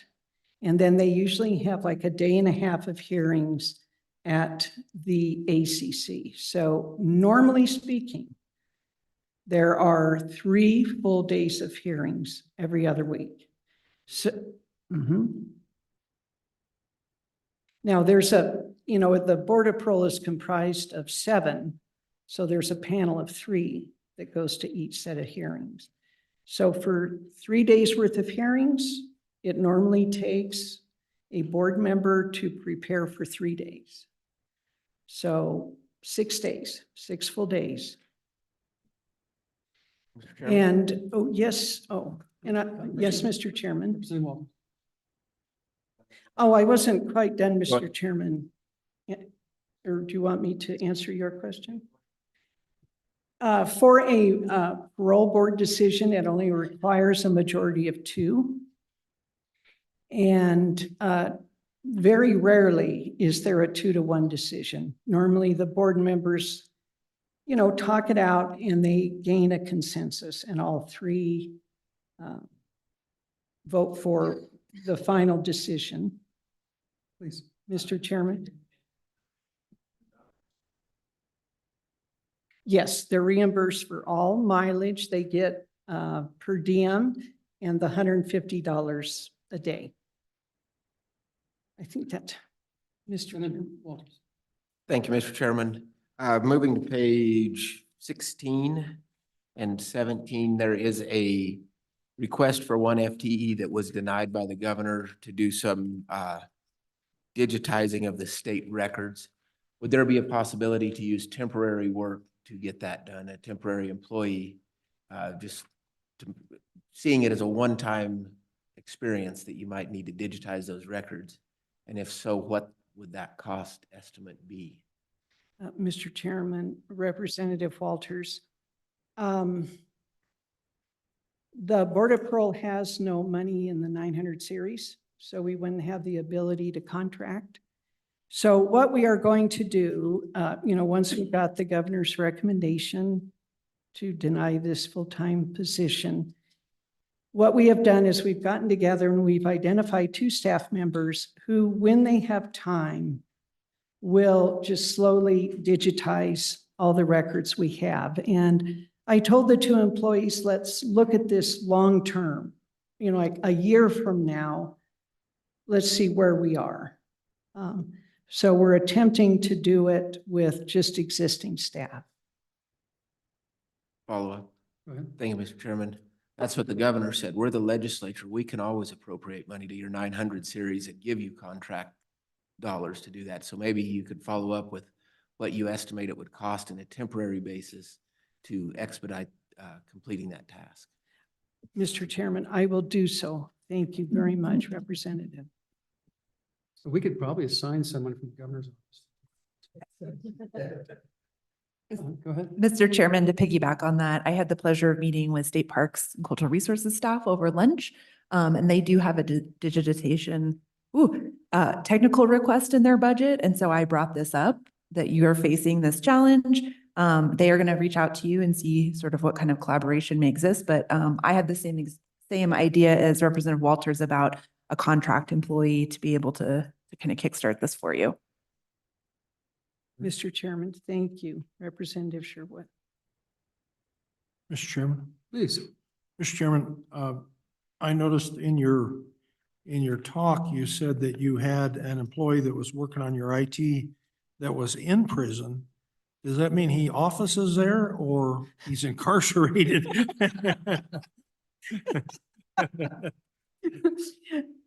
Mr. Chairman, Senator Anderson, I misspoke. No, Joe Brigham is our parole board coordinator, and he is great with IT as well.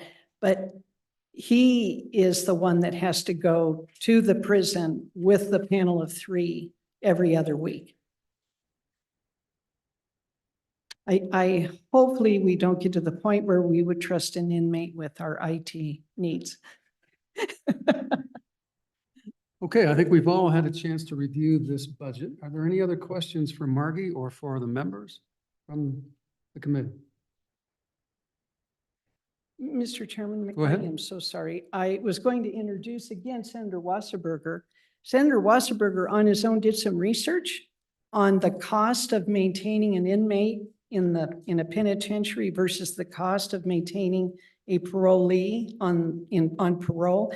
And I thought that Senator Wasserberger ought to tell you that. It's very dramatic. Okay, can you tell us that being dramatic?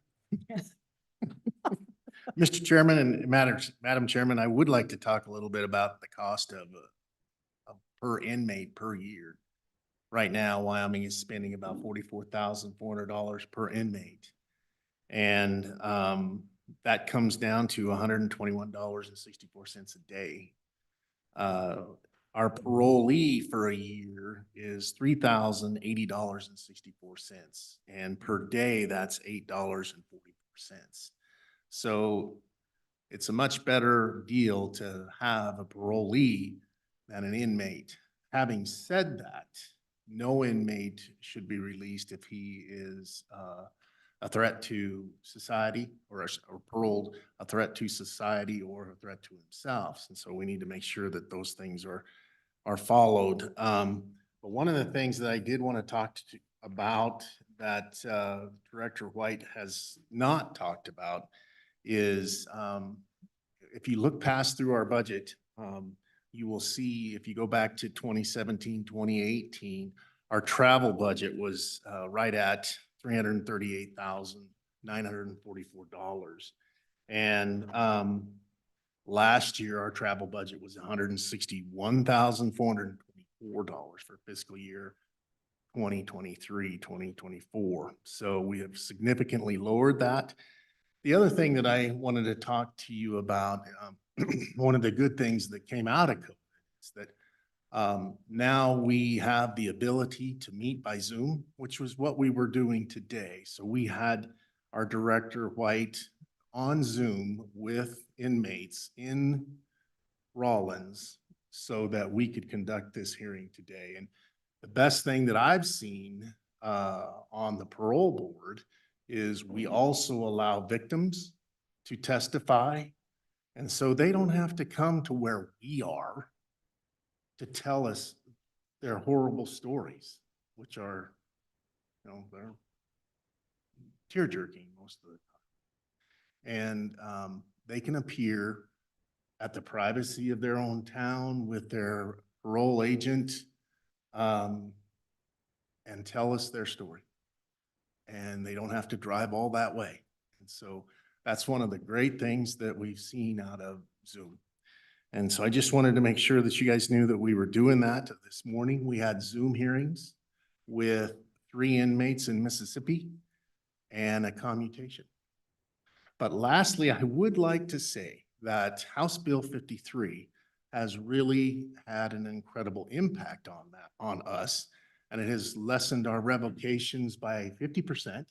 And I believe we have the former chairman here today, who is now our chairman of the Senate, who was Senate Chair of Judiciary at that time when that bill was passed. And I think a lot of us in this room voted for that bill. I don't think there was a lot of opposition to it. So anyway, it has made an incredible impact, and it allows our parole agents to be swift in correcting the behavior of our parolees if they need to be. Before, they had to come back before the parole board, and even though we meet monthly, sometimes it was 6 weeks, might be 3 months before we got to them. Well, it needed to be that day. So I think we're getting a much better system than what we had before. And Mr. Chairman, that concludes my remarks. Thank you.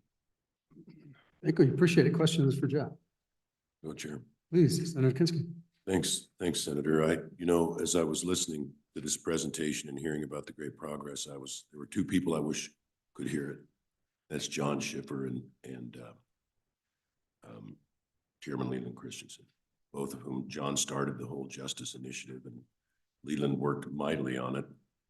And we had a slight reverse at one point. A bill was moving and a prosecutor in Casper was quoted page 1, top of the fold, as saying, this is a get out of jail free card for inmates. And so had to fall back and start. And then Chairman Nethercott finished the work ultimately. But it's been a long haul to get to this point, but it's gratifying to see the results. I wish John and Leland could see it. Me too. Mr. Chairman? Go ahead. Senator. Mr. Chairman, you have a handout here that shows some 2022 data and total hearings waived, and the next column is want to kill number. What does that mean? Mr. Chairman, what that means is, we have a certain percentage of inmates that don't want to meet with us and they want to kill their number. And what that means is they're going to serve their entire sentence with no parole. Oh, And they do that. Well, minus inmate good time, but yeah. Okay, another question, Mr. go Chairman. ahead. Are these parolees, are they the ones wearing the ankle bracelets, or do all of them have to do that? Only certain parolees Oh, wear ankle bracelets. There are different levels of parole supervision. The highest is intensive supervision programming, and that may include ankle bracelets.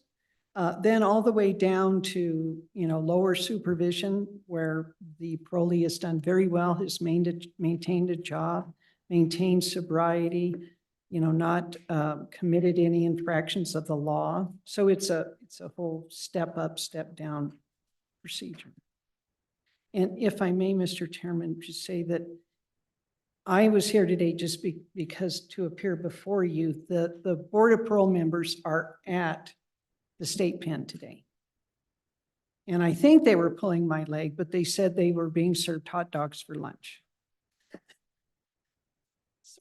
Okay, anything further? Thank you very much for being here. Good to see all of you. Thank you so much. good to see you. Merry Christmas. Yeah, Merry Christmas to all. Next, we have and last for the day is the insurance department. So please come on up.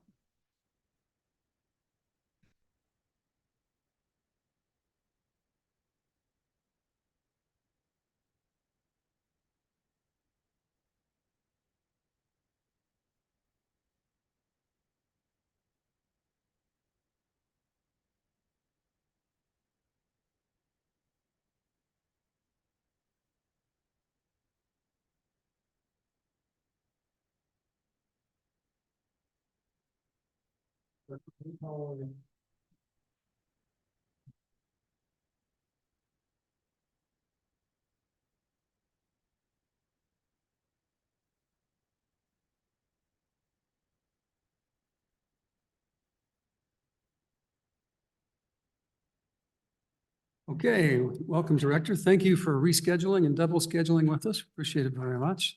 We'll try to make this prompt, so please proceed. Happy to do it, Mr. Chairman, Madam Chair, members. My name is Jeff Root. I'm a Department of Insurance Commissioner. With me is my deputy, Tana Howard. I'll just do a few brief remarks on our department, and then we can look at our units and exceptions. Department of Insurance, we regulate all aspects of insurance like you'd expect. The agents, the companies, the forms that are used, we help consumers. We also deal with a few other areas that are what I consider non-traditional insurance, such as pre-need funeral contracts. We oversee them. We oversee service contracts. We just weren't sitting at the table the day they signed that and we got it. So it's kind of an interesting statute when you look through it. We have 27 people in our office. 26 positions are filled. We are the smallest department of insurance in the United States.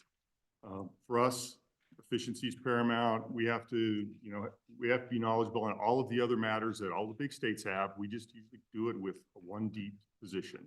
We have very little depth in our office. Our 25-26 biennium administrative budget is approximately $6.5 million. That includes no state general funds. The 1,157 insurance companies licensed in Wyoming, they are assessed annually in equal amount, and that pays for our department's budget. Department of Insurance brings in, this year we brought in approximately $50 million, which interesting enough is 10 million more than we did 2 years ago. That's somewhat of good news, bad news story, because we tax premiums that are paid, and as if you looked at your homeowners premiums or your auto insurance premiums, they've all gone up, and so we're taxing a bigger amount. We also have an enormous number of agents who live out of state but are able to sell insurance to Wyoming consumers. We have over 200,000 agents that can sell to our consumers. So it's a huge number. The challenges for the office, just briefly, I think the overall regulation of pharmacy benefit managers is something we're taking on and we will take on. There's some recently, we had a PBM position that we were authorized and it will be filled next month. Someone who has some pharmacy background, that's great news. So now we have to sort of come up with the program, design, come up with the proper software for people to make complaints. We have to, create the forms. We have to create the rules, that sort of thing. And I think everybody understands there'll be more PBM regulation in the future. I know there's bills out there now and I expect them to continue. Mr. Chairman, please. On that note, Commissioner Rude, are there other state practices that you're able to somewhat replicate or take ideas from, or are we plowing new ground? Mr. Chairman, Madam Chair, Representative Larson, no, we're actually, what's nice about the states is we're all members of the National Association of Insurance Commissioners. So all of the departments know who is doing what. So when a bill comes into our office, we look to see, has it been passed elsewhere and how similar it is, and then what's their workload and how are they attacking it. So the person isn't coming in blind. We've had to manage these in-house the past couple of years, and so we do have some good resources through these other states.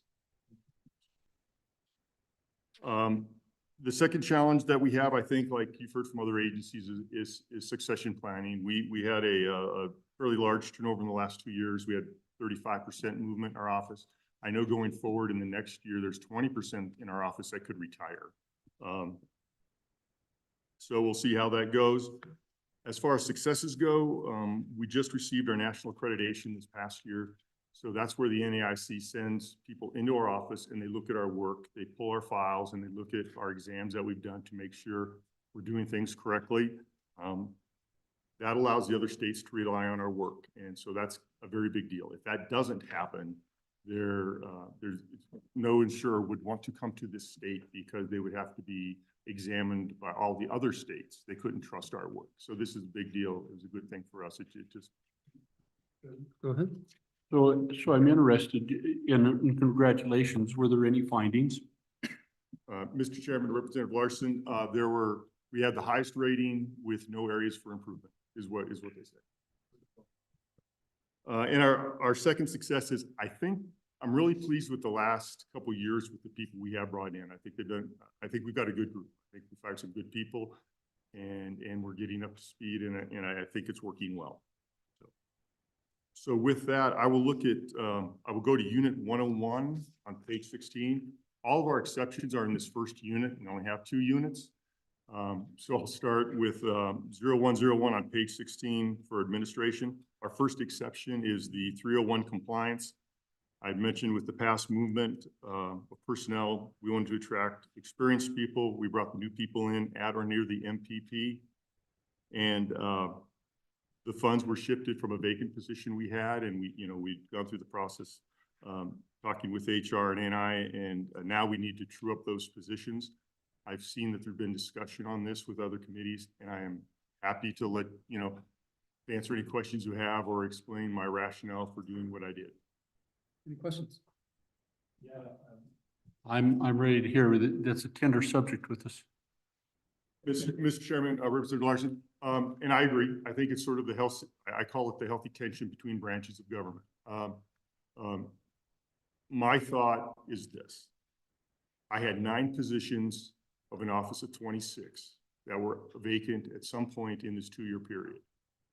And so I really had 2 options. Wait for the pay increases to take place and then try to hire the best people, or to go ahead and hire the best people at or near MPP. And looking at the statutory requirements of my office, we could not fulfill our duty had we not filled those positions. And at the end of the day, I will admit, I took some solace in the fact that we're a special fund agency. And if Joe Wyoming Knight came to me and asked me, what's the impact, I would say there's no impact on the general fund.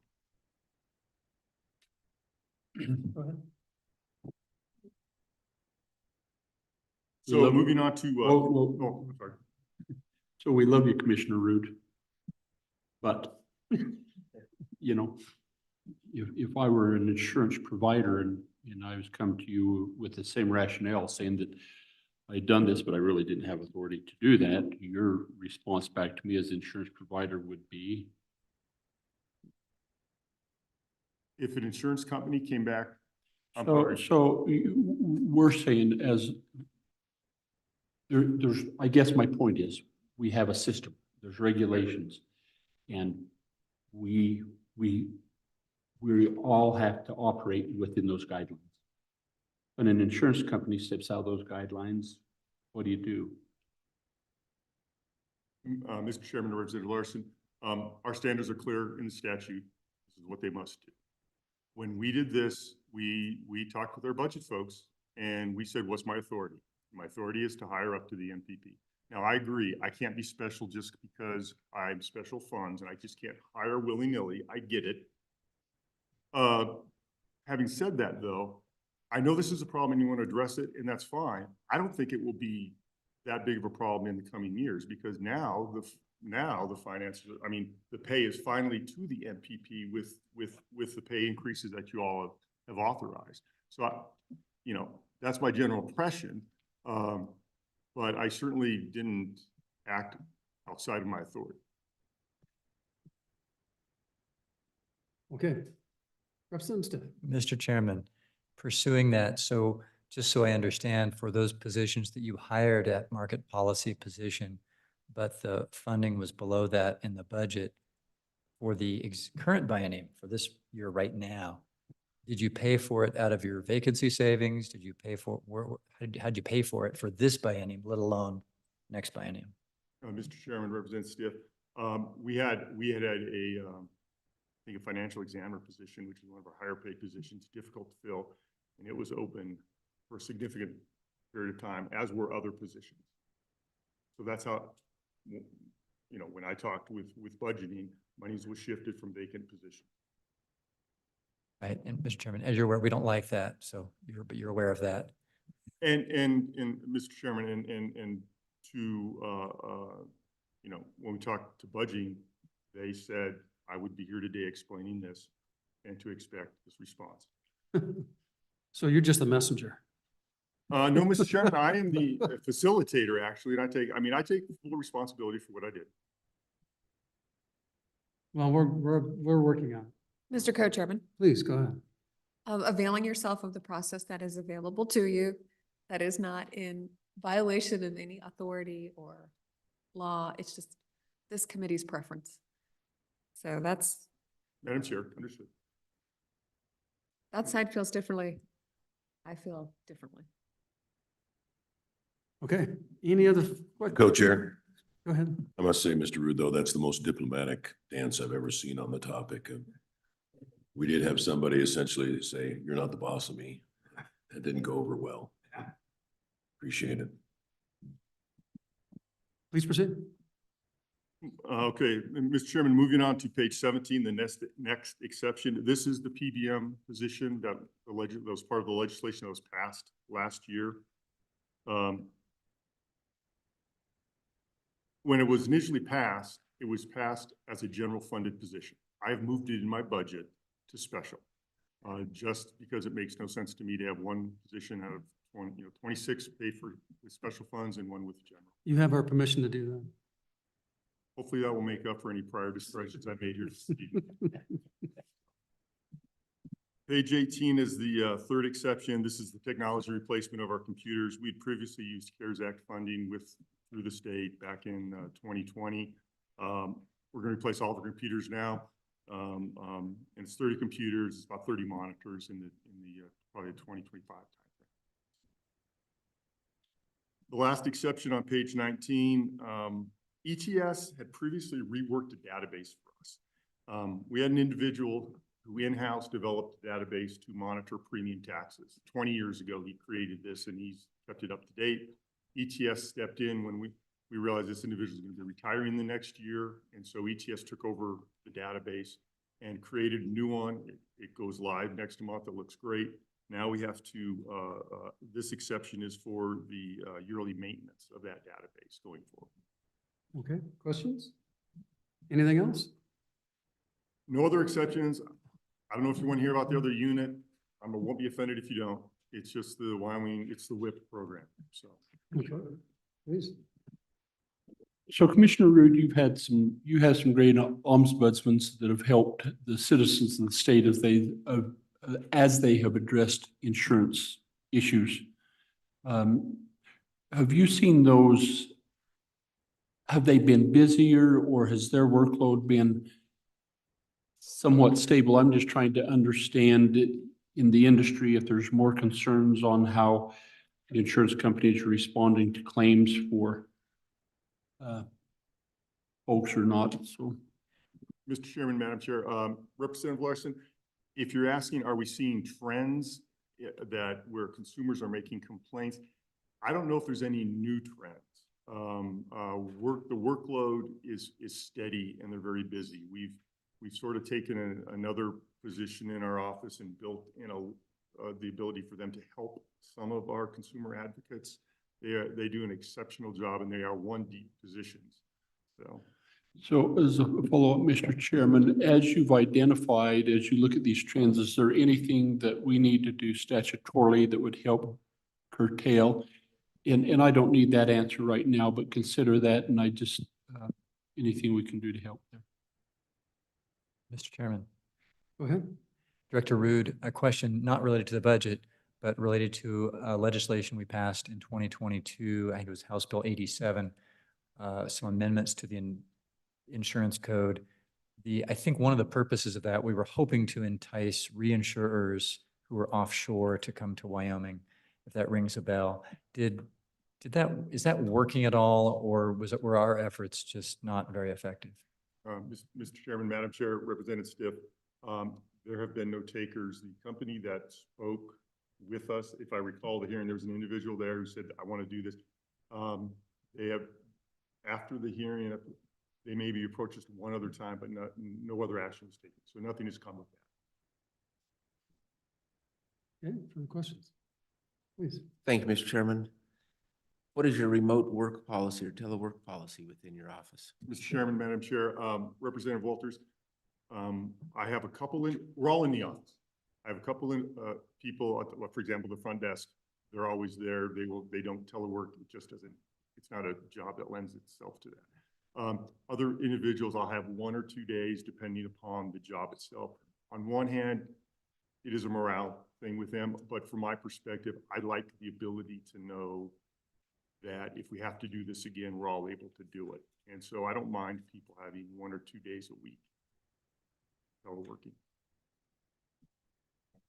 Okay. Anything else? I think that's it. Thank you very much. Thank you, Chairman. Appreciate your time. Yeah, once again, thanks for being accommodating. Okay, Don, anything else before we adjourn for the day? Good afternoon, members of the committee.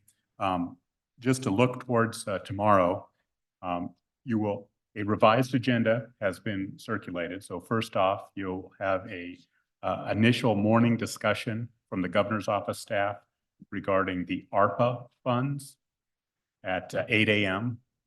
Mr. McKay will be appearing remotely. And you will, if you haven't already, and it is out there in SharePoint, you will also receive a hard copy of what I will refer to as the ARPA funds that are unexpended and unobligated. So they could be appropriated for some other purpose. Following that are 3 topics related to K-12. So it's essentially an education day. Agency 205, which is the funding for school districts. Agency 206, which is the Department of Education's operating budget. And then finally, the K-12 portion of Agency 027, or statewide school facilities.